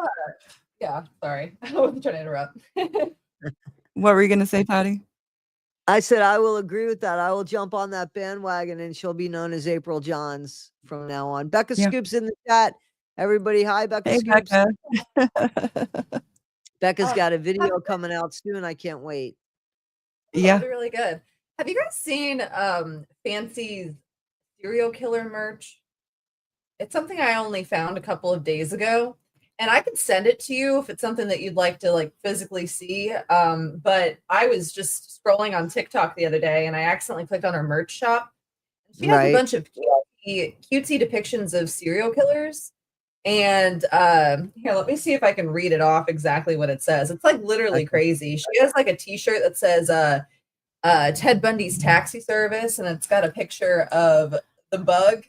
And let's see, what was the other one that she had? You know, that's not in good taste. That's not in good taste at all. When I saw that, I was like, I'm not even trying to come for her. This is crazy. I don't understand her. She can't read a room either. Like, how is that in good taste? Who thinks that's funny? Okay, so I don't know how clear it's going to show up, but I'm going to show it regardless. Okay, so this is a cutesy version of Ed Gein, or not Ed Gein, I'm sorry. Ed Kemper. Ed Kemper, my bad. Okay. And then it says, Ed says, stay calm and don't lose your head. That's one of the things. And it's like so weird. And then she has another one. I didn't get the picture, like the cutesy picture, but it was Richard Ramirez. It says, stalker are watching you. They see your every move, which isn't even proper English. So that's kind of funny. Just the English part. And then this one says, welcome to my TED Talk. Serial killer that was on the dating game, right? Yeah. Yeah. No, that's Rodney. No, that's Rodney Alcala. The Richard Ramirez is the Night Stalker. Yeah, he was around he was the one with the Ashton Kutcher boyfriend? The Ashton Kutcher No, Richard Ramirez is from the 80s. He's the guy that lived in that from the dating game. No, two different people. Really? Yeah. Unfortunately, Okay. a lot of killers connected. Yeah, But yeah, I'm unfortunately, sorry. I you just got. had to throw that in there because I had never noticed that before. And I mean, don't get me wrong, I have some dark humor, but selling serial killer merch, making all of the killers cutesy, I'm sorry, that is like crazy, especially since she accuses like Morbid of like bullying or saying inappropriate jokes. And I just thought that was something worth sharing. No, Anyway, that I've never Yeah. seen that. That's totally inappropriate. Totally inappropriate. that's Totally. crazy. I think that's totally into it. Yeah, Buttons Bichon made sure that I got it. It's Rodney Alcala, and that's who you had already said. That's who Amber had already said. So what else do we have to talk? And Holly Jolly's gonna chime in after Amber said so. Do we got it? The merch is as sick Let's as April. see. Yeah, no doubt. Because Okay. I think you got a little more information than me. That's fine because you get to read it then. Okay. In the video that Justice for Junction maybe came out with yesterday at minute 27:30, Fancy says, "I need someone to take Dawn's place. This is damning. She is admitting that after Dawn decided to end her relationship with Nick, Fancy wanted another woman to take her place to continue the entrapment." Guys, entrapment, I think that's illegal. Mm-hmm. I think that's, that's criminal behavior. Mm-hmm. Yeah. So I think she's still doing this. I wouldn't put it past her to be in contact with Nick in some form or fashion, and Nick doesn't know it. Just like I believe that about Gypsy as well.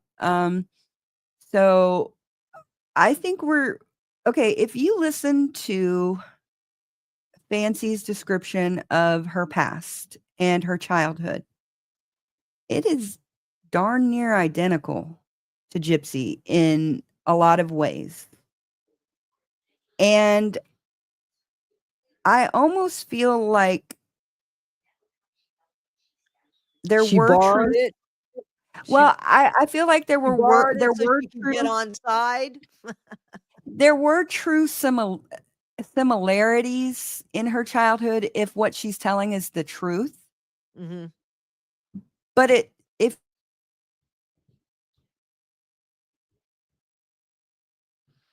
I think you're stuck or you're in a real deep thought. Go ahead. We didn't hear what you said if you said something. No, we can't hear you at all. You're on mute or something. Can't hear you at all. Still can't hear you at all. Can you come out and come back in? I guess Morbid says that a lot. See, I learn. I don't know why we can't hear you because I haven't touched anything. You're not muted on my end. I thought I froze. Ann Edna says, "Oh, I thought I froze. Oopsie." Alora says, "Oopsie. Go out and come back." That's what Becca Scoop says. Absolutely. Absolutely. So I'm here all by myself with all of you guys. Guys, I know you're always complaining about the internet. You pay a lot for it. It doesn't work. Guys, I know that Fancy and I have bumped heads. That's not what this is about. That's not what this is about. What this is about is somebody who deliberately messed up a case so that what she wanted and what she was trying to do came before somebody else's future. She had said, and you heard it, he will never get parole. He will never get an appeal. We are going to stop his appeal. We are going to do everything in our power to stop his appeal. can you hear me now? Yeah. So here's a guy who never really got a fair shot. And now she's trying to jump on this bandwagon. Here's somebody who had 8 years to right a wrong when it came to Dee Dee. And when I came about, it wasn't that long before her story had changed. You know what I'm saying? Like it took me, I had already changed my mind by the time I came online looking for like-minded people. That's the Yeah. truth. Me too. And that was because of watching Gypsy say 4 different ways. Well, first it was 2 different ways of her running away from home and how her mom caught her. And then when I heard the second way, I'm like, no, that's not what she said.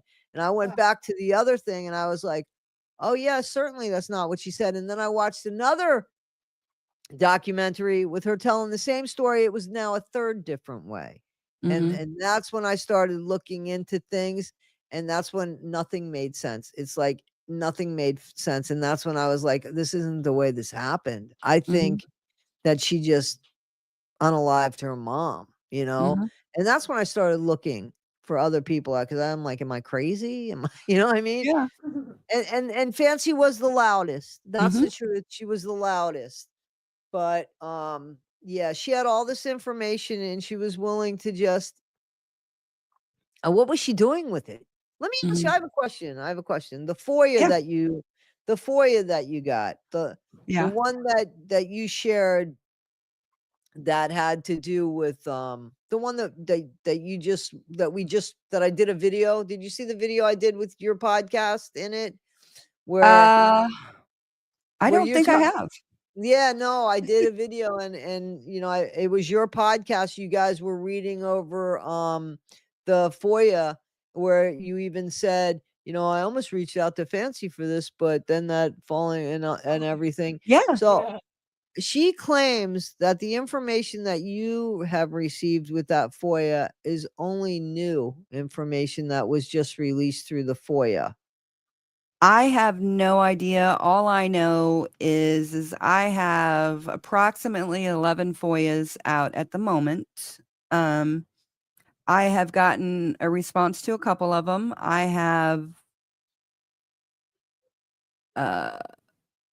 have a lot of information.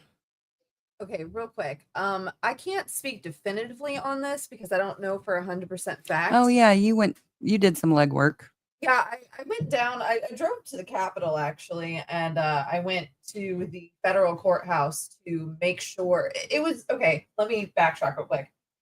Whenever we first found out that the records had been taken off of CaseNet, and everyone kind of freaked out and was like trying to figure out if she was being federally investigated. Right, I Well, remember that. yeah, they wouldn't give out the information over the phone or, an email or anything like that. So I literally drove to the Capitol and walked in the buildings myself. I went to the federal courthouse first, and then I went to the state courthouse. And they basically looked through all the files they have, and the federal government doesn't have anything on Nick, Dee Dee, or Gypsy. So that means that it wasn't, brought to federal level, and that's when we found out that that's not what was going on. But all of the stuff had gotten taken off of CaseNet, so there's actually less information available from what I understand than there was before. Like all of the stuff, like all the pictures of the crime scene got redacted for my mom. And we all know because we all seen the crime scene photos, I'm sure, whether accidentally on purpose. Stuff that Fancy has is actually like more thorough. So in my opinion, I could be wrong. There could have been things added, but I really don't think that there was because there's actually less information now than there once was. So yeah, that's how I see it. And but it could be wrong. I don't know. No, I think you're right. And like I said, like you said, and like I've said, I was originally going to go to Fancy to get this information because I wanted a cold case detective that Yeah, you're stuck again. I was wondering if you guys could find out. I'd really like to know because Fancy is claiming, I don't know if you guys can hear me, but Fancy is claiming that the information that you guys just got about the micro deletion and Gypsy admitting the micro deletion to Aaliyah. Oh, so you guys are back. Okay. Yeah. So, okay. So sorry, the internet guys are literally working on our house right now. So Yeah, if it sorry. goes in and out, sorry. So I was wondering if there was any way you guys could find out if that stuff just became available or if it was something Fancy had in her possession the whole time and just never bothered looking at. No, I will. I'm in communication with people in Springfield and in Jefferson City. I tried to run down the whole Don Boker thing because I was confused. And I really thought at that time that Fancy was Don Boker. So I went to the DOC, the guy that I've been communicating with, and I just asked him, there's a woman on YouTube claiming that another woman was in a relationship with Nicholas Godejohn and that she was abused while Nicholas was incarcerated in your facilities. Can you please give me some information about that? And he told Now, me wait a that- minute. Now, let's talk about why. What, like, because that came out of left field for those people that don't know. So, Yeah. why did you do that? I did that because last night I was listening to several lives that Fancy had done that other people had uploaded. And one of them was with Bree. And she was like really acting weird with Bree, in my opinion. She was very cagey when she was talking about Don Boker. And she thought that Bree was going to do this video on all the messages that Dawn had released and basically try to screw up Nick's appeal by releasing this video. And so Fancy was like, "Oh, don't do that. Don't do that." Basically saying, "Oh, not for Nick's sake, don't do that." Basically. Well, this is already supposedly already out there. So why the hell, if Bree did it, would it make any difference? And so I was like, something is not right here. She's acting cagey as hell. She is. When Fancy starts fast talking, that's when you know something is up. In the eyes. Yeah. When Sorry. she starts fast talking and when her eyes get all crazy, I know people like that. So I can say that definitively. And I have met her in person. Something is up. I don't know what it is, but it caught my attention just like that Barney in the crime scene photos caught my attention and got me actually paying attention to this case, really paying attention to the case. So yeah, I just was like, Fancy's up to something. I don't know what she's up to. So I just went to the DOC, the guy that I've been in contact with for weeks now. And I've spoken to him 4 times this morning, or today. It's already 2:43 my time now, but I've already spoken to him 4 times, and I was just trying to run down that. And he's like, "Well, did this woman file a police report?" And I said, "I don't know. I have no idea. All I know is this woman is claiming that that she was abused, because that was the terms, abused." And so I'm thinking, well, I know Securus is very strict on what will and will not come through those messages, because I have had things that were absolutely benign kicked from my cousin just because they didn't approve it. Right. So that got me thinking, how in the world did those messages get through? And how did, if they're monitoring the messages on phone as well, how did no one flag these messages as inappropriate or concerning? Was Nick reprimanded for this? What happened? And so the guy at the DOC said that unfortunately some what is it called? Infractions are not shared with the public. So they're not public record. So, but he said, he was sorry that he couldn't help me. And I just said, I get that. I understand that. I would like for somebody to check into that. And so I sent him some videos and stuff where she's talking about it. And, if they want to run it down and just kind of internally figure out what actually happened, good on them. Right. So- Because we already have Fancy who had said in her own writing that, she's got somebody working with Dawn in helping to write to Nick. Mm-hmm. Why would you need to do that unless you're trying to do something? Yeah, and what we So didn't also highlight there is where's my phone at? Oh, there it is. When Ken and Gypsy, or not Gypsy, when Ken and Fancy are talking, they're talking about an infiltration group, a Nick infiltration group. Okay, let's talk about that a little bit. What is that? So that was something that was brought up, that I had watched a little bit of that video, that is to, kind of destroy him. Mm-hmm. I mean, there was an active, it's so sick. I mean, it's so that she could look good. She tried to create a scenario by using somebody who she's speaking of Gypsy using in basically the same way, by him throwing his life away or being, getting caught in the shoe, special housing unit, Mm-hmm. getting another infraction while being incarcerated, again for doing nothing, for just going online. This poor guy should probably never go online, because look at these vicious people Mm-hmm. that, I mean, it's just awful. And I've had people in my comments that are worried about their own kids because of people like Gypsy. Yeah. You know what I'm saying? And then you get somebody like Fancy, who's a content creator, who's saying, get on side and let's do this and justice for this. And I really want to see a Didi's law. And in the back, she's creating the fucking mess. Mm-hmm.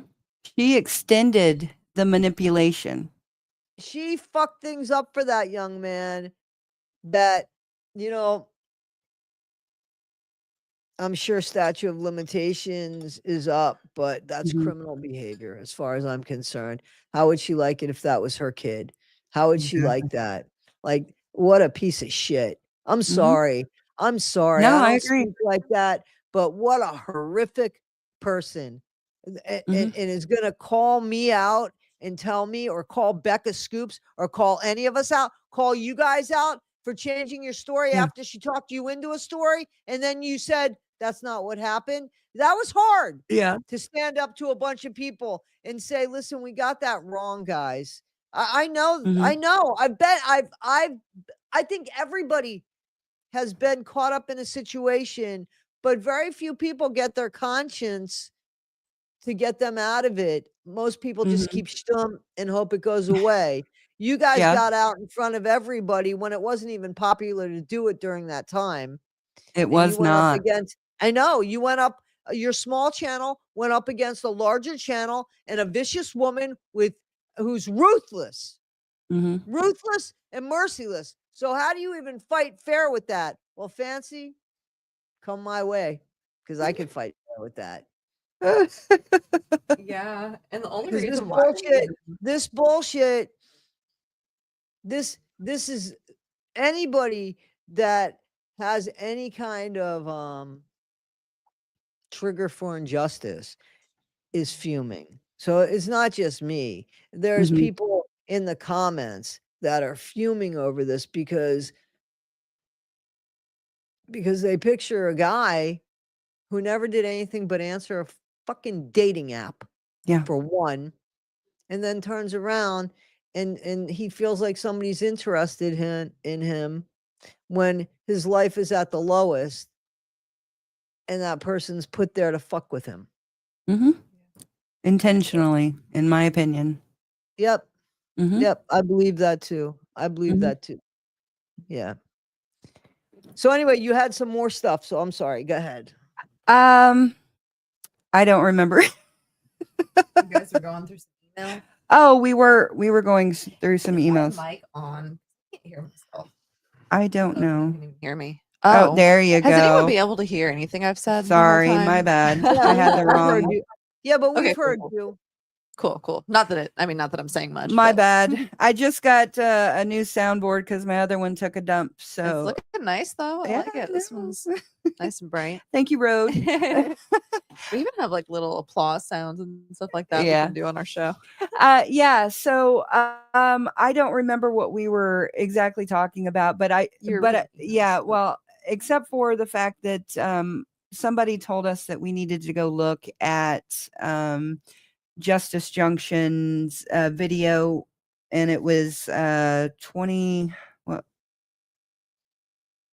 I'm just going to read it again. That way everybody can hear it again. Cool. Go to 2730 for Justice Junction. Fancy says, I need someone to take Dawn's place. Now, from what I understand, this was a live that was recorded just like yesterday or the day before yesterday. So why does she still need somebody to take Dawn's place? From what I understand, I could be wrong. It was a video just from yesterday? Well, okay, so I got a message telling me to go look at Justice Junction's Oh yeah, video. I got that message too, but I didn't get a chance to get to that. That's why I want to do, and I think I don't know if you do, besides live streams, but this weekend I'm working on this video, to be honest with you, because I think that, there's more stuff that we can show that we can't show, obviously, because I'm an idiot here. So, but No but worries. anyway. I'm looking to see if I can Justice pull it up. I thought I just saw him, but he's not on there. Justice Junction runs a pro gypsy group. Okay. Sorry, I'll just look for it while you're doing that. Okay, Laura's going to look for the video, but I'm curious to know if this was done yesterday. Okay, And 20 why hours she ago. need another Okay, Dawn. so 20 hours ago, Good Wives Network live recap, Fancy Talks Dawn, Nick's trial timeline, and Bree clears the air. Sorry, okay, I so can't let talk. me go to the timestamp. Okay. So this would be new. This would be new stuff. Yes. That Fancy is talking about. So if my internet will work correctly, that's the problem. I know how to do it. I just my internet. Our biggest op is the internet. Ah. Come on. Okay. Oh, there we go. Okay, let me go to 2730.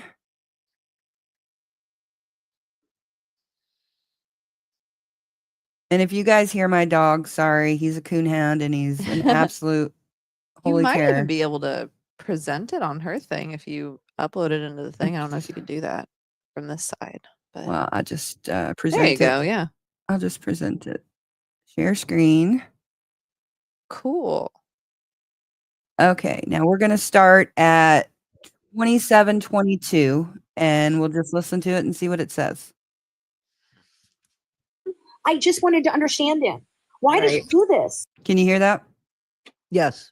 Okay. Okay. Because I couldn't figure out why he would do it in the rage that he did. Look, I'm a psychology person. I wanted to know why, Nick. Why? Okay? Right. I didn't care about his personalities. I didn't give a shit about all that shit. I knew it was false. He doesn't have the idea. I didn't give a shit about that. I wanted to know, why the fuck did you do this? What did this girl do to make you do this? Hey, Evangelina. Okay.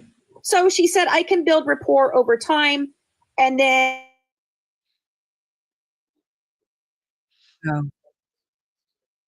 Okay, so that was in the past. She was saying that. Okay. Okay. So yeah, that's Justice Junction's recap of Fancy. Yeah, but you see how she was saying that she knew that he wasn't capable of that? Like, didn't she just say that? Didn't we Yeah. just show you something otherwise? Yeah. Mm-hmm. Yes, exactly. Yeah, I was talking to our little community here. Our Mhm. little community. Didn't she say two different things, or did we miss something? Mhm. Becca Scoop says, keep going. Keep going. She says she's a psychology person. So, do you want to just listen to this and or what do you want to do? Yeah, keep going because I hadn't heard that. I think that's what she wants us to do is keep listening to that. So Okay. Yeah, of course. can Just you- let us know when hit you want play. to pause. Okay. Yeah. Here we go. So, and I said, but we need to get as much as we can from Dawn. Right. And we need to understand what happened. So, and I said, can you ask her more specifically for anything where he was directing her what to say? Because she was claiming that he was telling her exactly what he wanted her to say out there on the public webs, you know, in the Facebook forums. And I'm like, and we need every freaking email. I'm legit shaking right now. So this is the beginning right here. I am having this conversation with Amanda, who is the person who sat and talked with her along with MJ Pack. Why was I shaking? Because I couldn't believe that we were going to get this. I could not believe we were going to be able to see inside the mind of Nicholas Godejohn. Right. You didn't. You made up the mind of Nicholas Godejohn. You never saw Exactly. inside of his mind. You made up his mind. And that's a disgrace. That's a disgrace. Yeah. I agree. I agree. What a disgrace you are. Mm-hmm. Yeah, definitely. You know, And 1980 she's millennial. trying to manipulate Dawn to get information. What's the information now? How nice he is? I mean, Mhm. nobody could believe anything this woman's saying. She is a danger. She is stopping everybody from doing the right thing. She is an obstacle. She is a sleeping policeman. She is a fucking speed bump that is like 100 feet tall that everybody's agree. got to climb over because everywhere she goes, there is a shitload of destruction and lies, and everybody's got to clean up her mess. Mm-hmm. Yeah. for And she sure. did it to herself. Yeah. Okay. Right. Okay. So I said, I'm literally shaking right now. That was me reading it there. So I was literally like, oh my God, this is huge. If we can get this, then well, maybe we can understand. Because all I ever wanted to do was understand. But this right here proves that she started writing him right here. I'm going to show you. See it right here live. This is the very first email I have from him to her, which means she was already writing him because he's responding to her. You see the date on that. You see that date, right? Where? Shut that off. Right there. Shut Yeah. that off for a second. Date. Because Yes, I see here's it. the thing. All that's going on here, and I'm not trying to promote her unless there's something I'm missing here, Becca. Because apparently Becca has seen this and I didn't see this. But the only thing she's trying to do now is promote a narrative that's bullshit. And I'm not going to promote that. I'm not promoting that narrative. Everybody go back to the what we read, and we're going to go ahead and put that up, where she says, you know, that Dawn is working with her psych team to write to him and to help him write the letters. So if she was able to write all those letters before, why does she need Fancy's help now? If the relationship started before, and I don't care who started what first, to be honest. I care that Fancy infiltrated this to get an outcome that she was determined to get, and everything else was collateral damage. And that's the way she is, and she continues to be that way. That's what Sarah was. That's what every person, Ryan Lee, even, and I can't stand Katie Joy. That's what every Morbid, and that's what everybody is. Yeah. When she feels like she's done with us. But it's never that way. It's always us being done with her. And that's why I totally believe that the Blanchards, who I have no respect for, but I totally believe that they said this woman doesn't know what the fuck she's doing. She sold us a bill of goods, and now we want her out of here. And that's when she started looking around and saying, oh, I got one more thing. I got to just do one more thing. And I don't care if it leaves Nick in here forever and he never gets an appeal. And I don't care what I do with this girl, Dawn. I don't care about their feelings because I'm in survival mode and I'm an animal. And I that's want who- that source. Yeah. And that's who she is. That's exactly who she is. Mhm. That's I exactly who agree. she is. You know, absolutely horrible. What else do we have? Because you got more stuff than me. I'm a little jelly. I have a lot of 'Cause you're stuff able that to I also have not. play videos, but wasn't there like another video or something? Because you're able to do that a Yes. lot better than me. I think that's just because Laura showed up.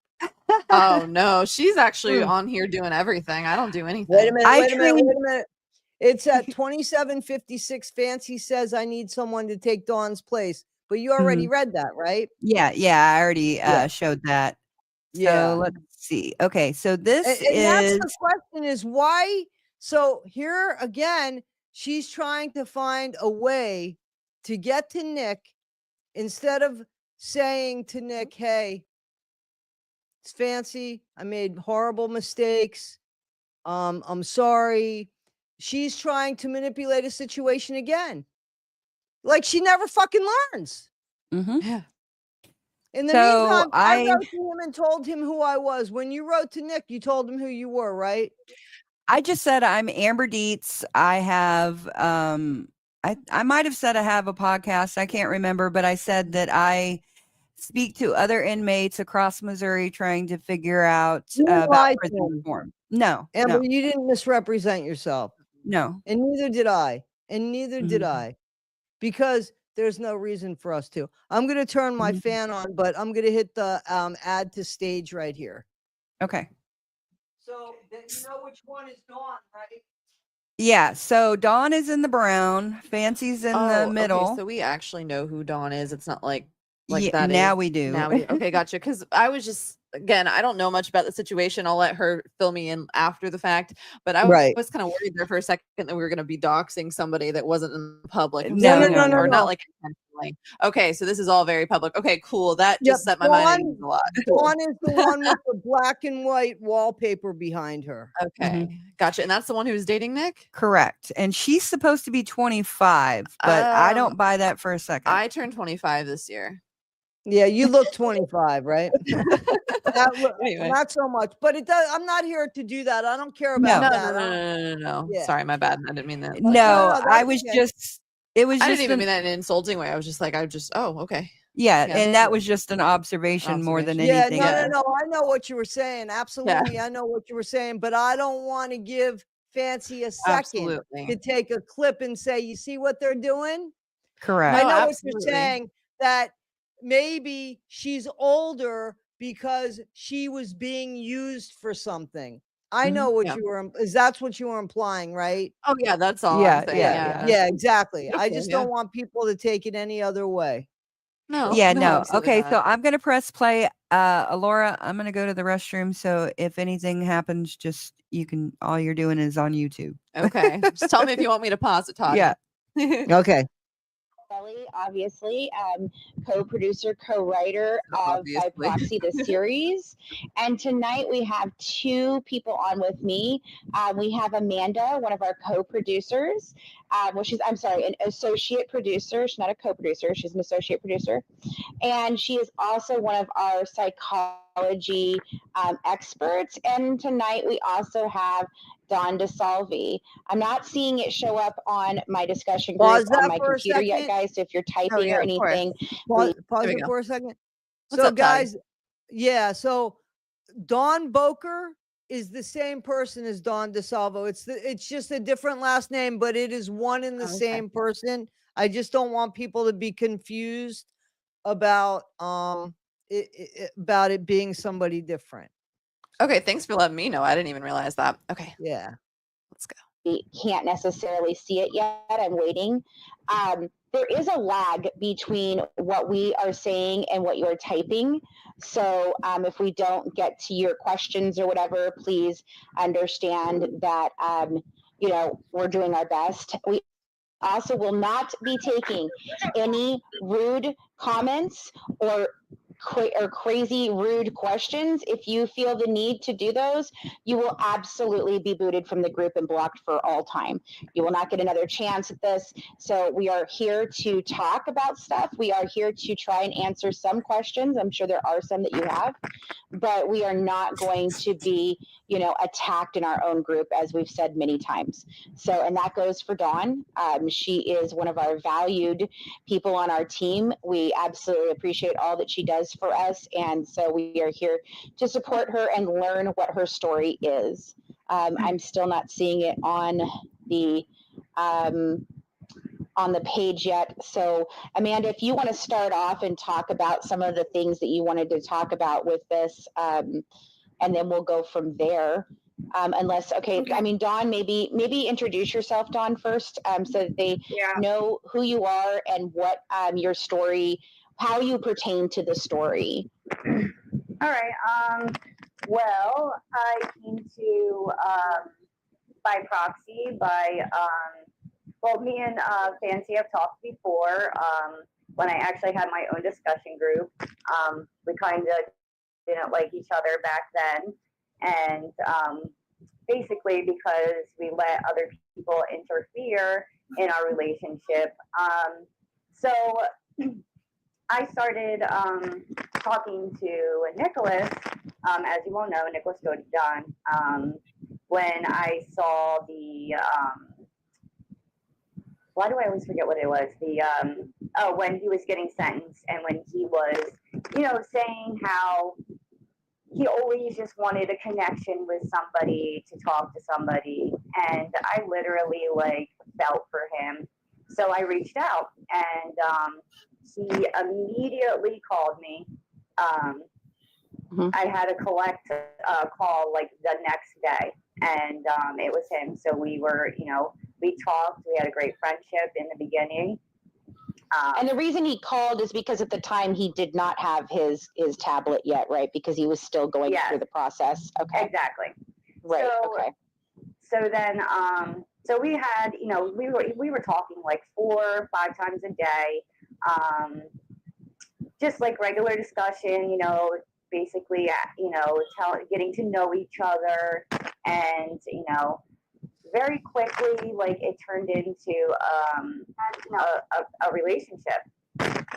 Yeah. And I, at first I was a little scared. It's not every day you go and write a murderer and turn into caring for somebody so much and wanting to be in a relationship.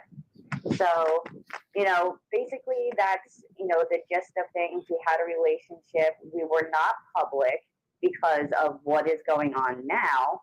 And he did not want to go public due to his father's, I guess he didn't want him to be you're in prison and you just went from one female, now you're with another. So that's why it was hush hush.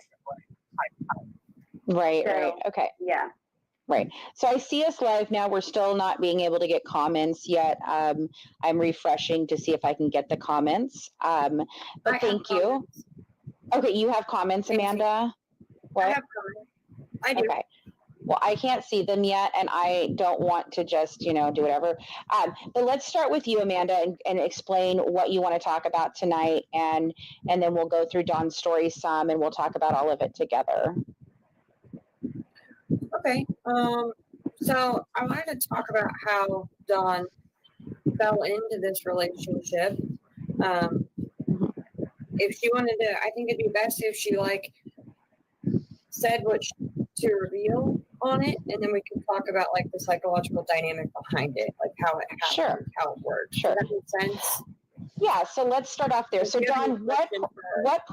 Right, I got it. So what prompted you, Dawn, to reach out to Nicholas?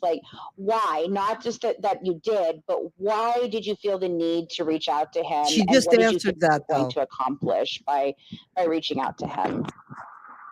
Honestly, in the beginning, truly companionship, because I was in such a dark place. Throughout my whole entire, life, my childhood, it has been basically just me. A lot of people have no idea my backstory. They like to plaster it all over without the knowledge of what is literally like my life story. So I've had a lot of relationships that have not been great. I've learned, you know, through talking to a great friend of mine that I do a lot of trauma bonding, which, you know, that's the only type of relationship Excuse I me, know. I'm going to eat. It's the only No. type of relationship that I know. I'm shocked. And, you know, I wind up going down that rabbit hole every single time. And what kind of life have you led so we can understand what led you to that kind of relationship? And you don't have to go into great detail, but just kind of give a little bit of your backstory, you know, because people want to know. I was like born into poverty, like really bad poverty. My mother chose men over her children all the time. We actually like were living in a house with no running water, you know, going to the bathroom in a bucket. Her boyfriend, we had like, you know, we were so neglected to the point that, you know, even like we were failed by diapers. Stop You know that, what I mean? please. They're, you know, they like came in. Yeah. So, I mean, how long is this video? It's a long video, so I It's an didn't. It's a hour. long video, so I Mhm. don't know that we're gonna watch this whole video. I'm happy to put this video up, and so that Yeah. everybody can see it. The point, I'll share a link in the chat. yeah, absolutely, please do. The point of this is that, you know, looking at this, we don't even know what's true. I think about that. Mhm. Think about that. We don't even know if Fancy wrote this girl a script, Exactly. because she already admitted to telling her what to write to Nick Mm-hmm. and finding another Dawn. So what does it matter who this person is? I mean, if her story's true, my heart bleeds for her, but I don't want my heart to bleed for somebody who's Well, that you content know, creator shouldn't be that. A content creator, when they tell you something, you should at least trust in the fact that they think they're telling you the truth. exactly. Yes, no doubt. Yeah, and while if Dawn's story is true, yes, I empathize with her, but I've been through just as much. From what I've already listened to what Dawn has said, and I've been through just as much, and I didn't choose. Everyone processes things No, I know that. I differently. know that. I But I understand that. understand, yeah. But But I I'm totally agree. Sorry, I'm I'm just kinda- saying, you know, that I've been through that kind of stuff, and I chose not to do that kind of stuff, you know, and I have Well, mental what did she do? I'm sorry. What did she let the cat out of the bag? What'd she do? just being poor, just being raised poor, and being a victim of sexual abuse and things like that. I mean, we've all had some form or fashion of abuse or neglect or whatever, and we all make choices, and it's hard for me to really empathize with somebody unless it's a child. You know, Right. honestly, So because I've been what through did so much. what was her choices just her relationship with Nick, or did she do something? Because I didn't watch it. She was Yeah. in jail a few times and prison, and so basically, and I don't even think she really said why she was in jail or prison. Right. So yeah, I mean, yeah, I don't even know why I brought that up, but because you said that you empathized with her, and yeah, that's I empathize too. I feel it. I empathize to a degree, but it takes a lot for me to empathize with somebody because I've been through so much. I mean, my therapist at the VA tells me that I have a strong sense of justice, and that if injustice ever comes my way, I deal with it. And I'm always the person in my real life that people come to when injustice happens and they want me to fix it. And I've had it happen several times over my life. And so, and I think it all stems from when I was 7 years old, and a little girl in our hometown was murdered. Her name was Athena Hogan, and and I am potentially part of the case in a very loose fashion. And so I think that's always stuck with me is that the right person, uh, gets caught and that justice is served. And so, yeah, I don't know where I was going with that, but But I understand. I No, understand. I get it. I get it. Because I was asking you, like, what happened? Like, what was, because I didn't know Dawn's story, Mhm. but I know that nobody. So what she did was she took advantage of. That's exactly what she did. She fucking took advantage of somebody and put them on. I don't know how much she paid them because I don't think Fancy has any real money, or she might be too cheap to No. pay anybody anything. But um, I can see her making false promises. Everything about her now is like a piece of paper that might as well be crumbled up because that's as much as she's worth, with there's nothing I would believe that would come out of her mouth. She is a vicious, vile, dangerous woman who has no regard for human life. I mean, Well, she just doesn't. yeah, and I saw that personally because I was trying to help Fancy after this Chillicothe thing. She begged me to help her find a lawyer. I did try to help her find a lawyer, but no one wants to touch her. And you helped her for way longer than anyone would expect and way longer than I felt, that we agreed on, And way longer than I felt comfortable Yeah. with. You're just a genuinely good person that tries to help. And, if she decides that you're kind of beyond help, then I don't know what that says because there's a lot of people who have done a lot of things. That's all I can say about that. Yeah, yeah. It takes a lot for her to just give up all hope. Yeah, and that's where I'm at now. So unfortunately, but that's from Fancy's own doing, and we can see here that she's been doing this for a long time to a lot of people, to a lot of vulnerable people, Dawn, Nick. I'm sure there's a ton of other people. I never wanted to talk about Fancy in a negative light until she started filing the not the false police reports, but she started sending all of the letters to the judge accusing Sarah of kidnapping her. And again, I will say it time and time again, I do not trust Sarah or her narrative. Her and I get along, but I think that she was kind of shady in that aspect as well in certain ways. But at the end of the day, she would have never gotten herself into that situation if it were not for Fancy. And Fancy completely turning her back on someone that genuinely was sick and genuinely was kind to her, at least, and tried to help her and went out of her way to do all that stuff in such a time when she was struggling. I'm sorry, that's too much for me. And then doxing the DA, blue shirt guy. I don't know. No, It wasn't. It wasn't even blue shirt guy. Yeah, she doxed the DA. Yeah, but he and wasn't then, blue shirt guy. Yeah, falsely accusing him of that. And that's when I would stop taking her seriously completely. So. Yeah.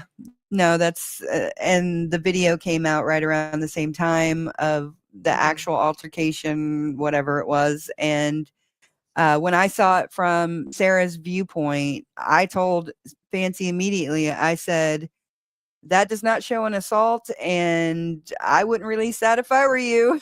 All I have to say is if she would have just shut her mouth 6 or 7 months ago, half of the people that are coming after her and making videos on her wouldn't even acknowledge, it wouldn't even care. You know what I'm saying? It would have all gone away for her. If she would have just behaved herself, that's all she had to do is just behave herself. So I got an email that Amber, who's Fancy's psych department, she has no psych degree.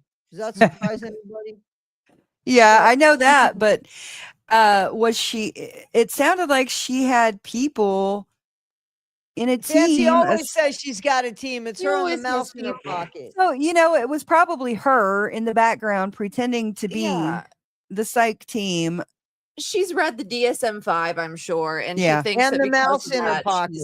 she's able to diagnose anybody. And if she says team, then it doesn't make her liable for certain things. She can try and pass it off on other people. No, you're right. And team makes you sound more professional when you're trying to con others. Of course.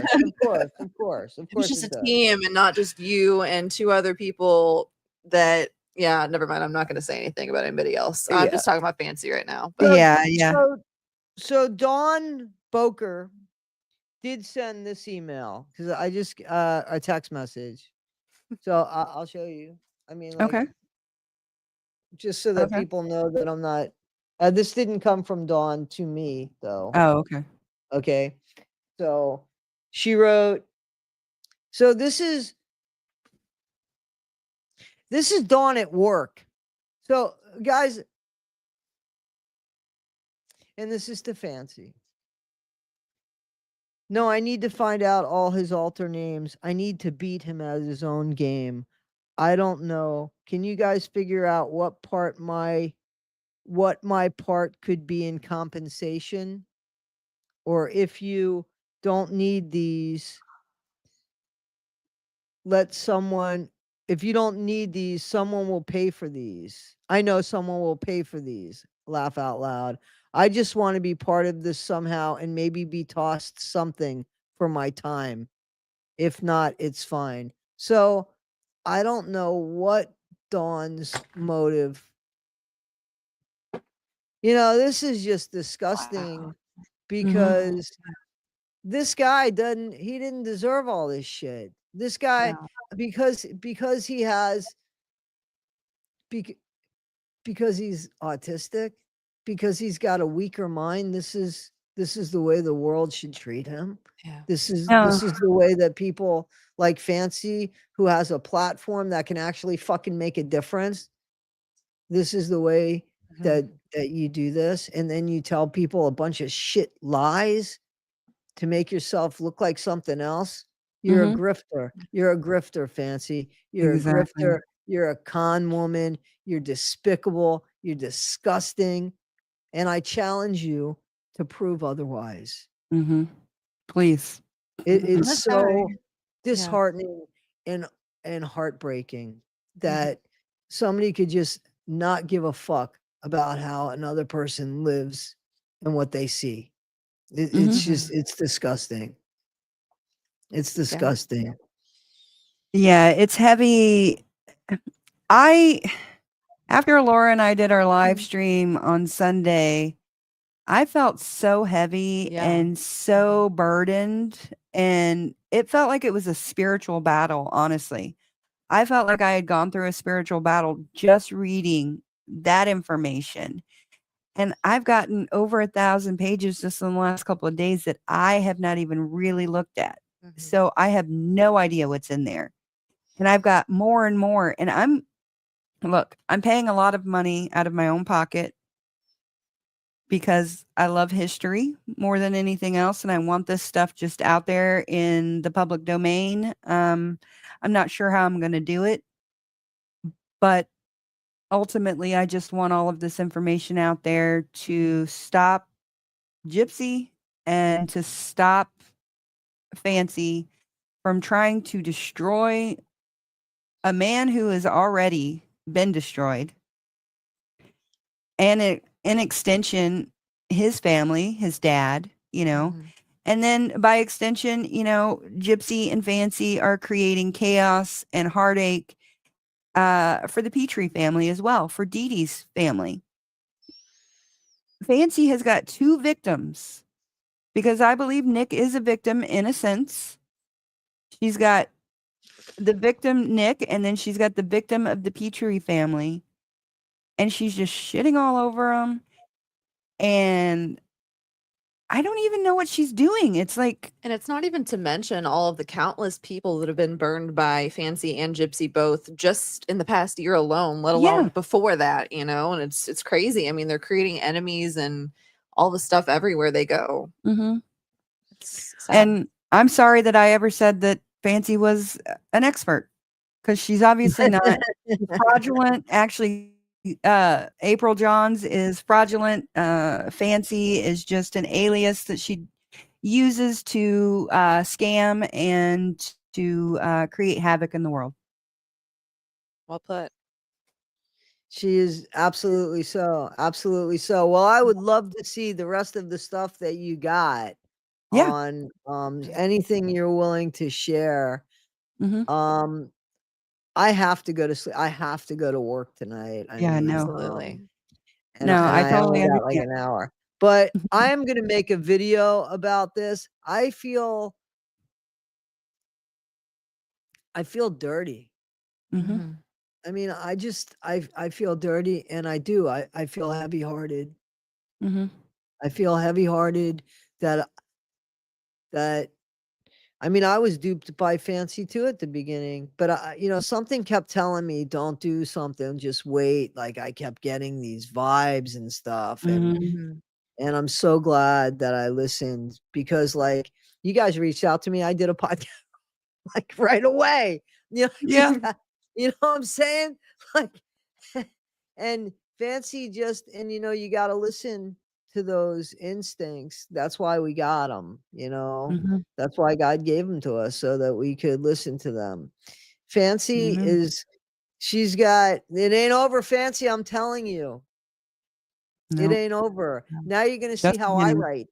You're going to see how I write, because I'm going to Mhm. take these videos and I'm going to make it even more plain and simple for people to, because the more time we spend with the material, obviously, right? The more comfortable we know Mhm. we know where to go for stuff. And but I wanted to make sure, in the community of content creators that are on this side, Becca Scoops, Morbid, and I hope I'm not, speaking out of turn for these people. These are people that I honestly believe. Nina, come on, Nina, in almost every video mentions that Nick was on disability and how Gypsy took advantage of him. She broke down one day and talked about that. I can relate. I have tears in my eyes because of this woman that is just relentless at making herself so important that everything else doesn't fucking matter. Mhm. And that's a disgrace. That's a disgrace. I So agree. I'm gonna definitely exploit the hell out of it. I want everybody to know it. And I have no compassion. I have I have nothing for April Johns. I have I don't nothing either. for her. Yeah. She needs to go away and learn something. Go get therapy. Do something. You're dangerous. Something. Yeah. Yeah, because honestly, from what I have seen, she's no different than Gypsy, except for she hasn't murdered anyone. So honestly, that's just what I've seen. And Allegedly, for all intents and purposes. for entertainment purposes only. No, Okay, yep. yeah. Yeah, well, thank you so much, Toddie, for having us on. And you. No, thank you so much. And guys, Into the Weeds podcast, they're excellent, and play great music too. Music Thank that you you. don't hear from other places. I have never heard a song that I don't like. And I'm not a Trump supporter, just like I know your daughter. But one of the I'm not guys, really either. okay. Well, I know that Alora said something. Yeah. Alora was like, I'm not really proud just about loud, where he's not doing loud. it, but I'm proud about him being.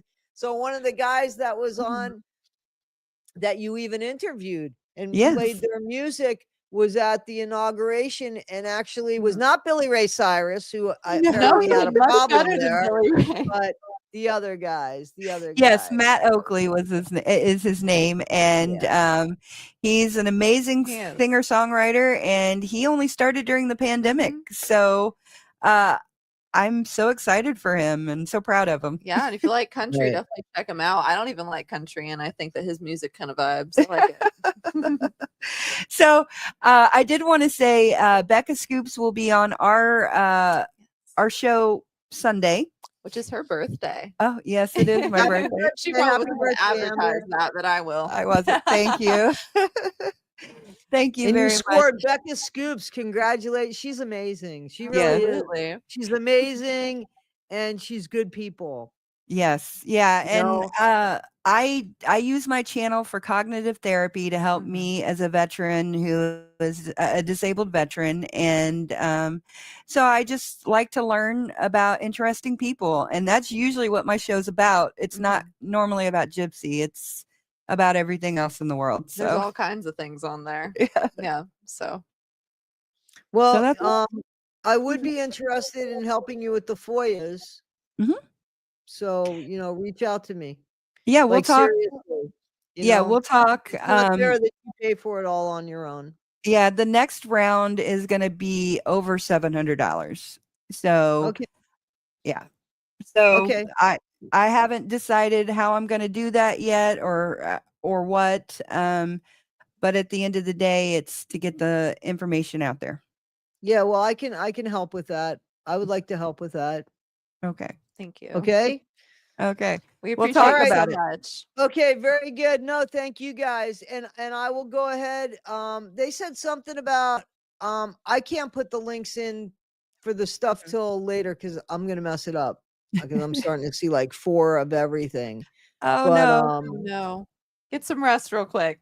but I will go ahead and do that. And this weekend I got a few things going on, but there's gonna be a video that And Okay. thank you guys. Thank you so much. And Yeah, thank you're you for welcome. doing this, and thank you for standing up and saying the right thing when you realize that you made a mistake and standing up to Thank her. you. Because when you stand up to her, it makes her a little less strong, right?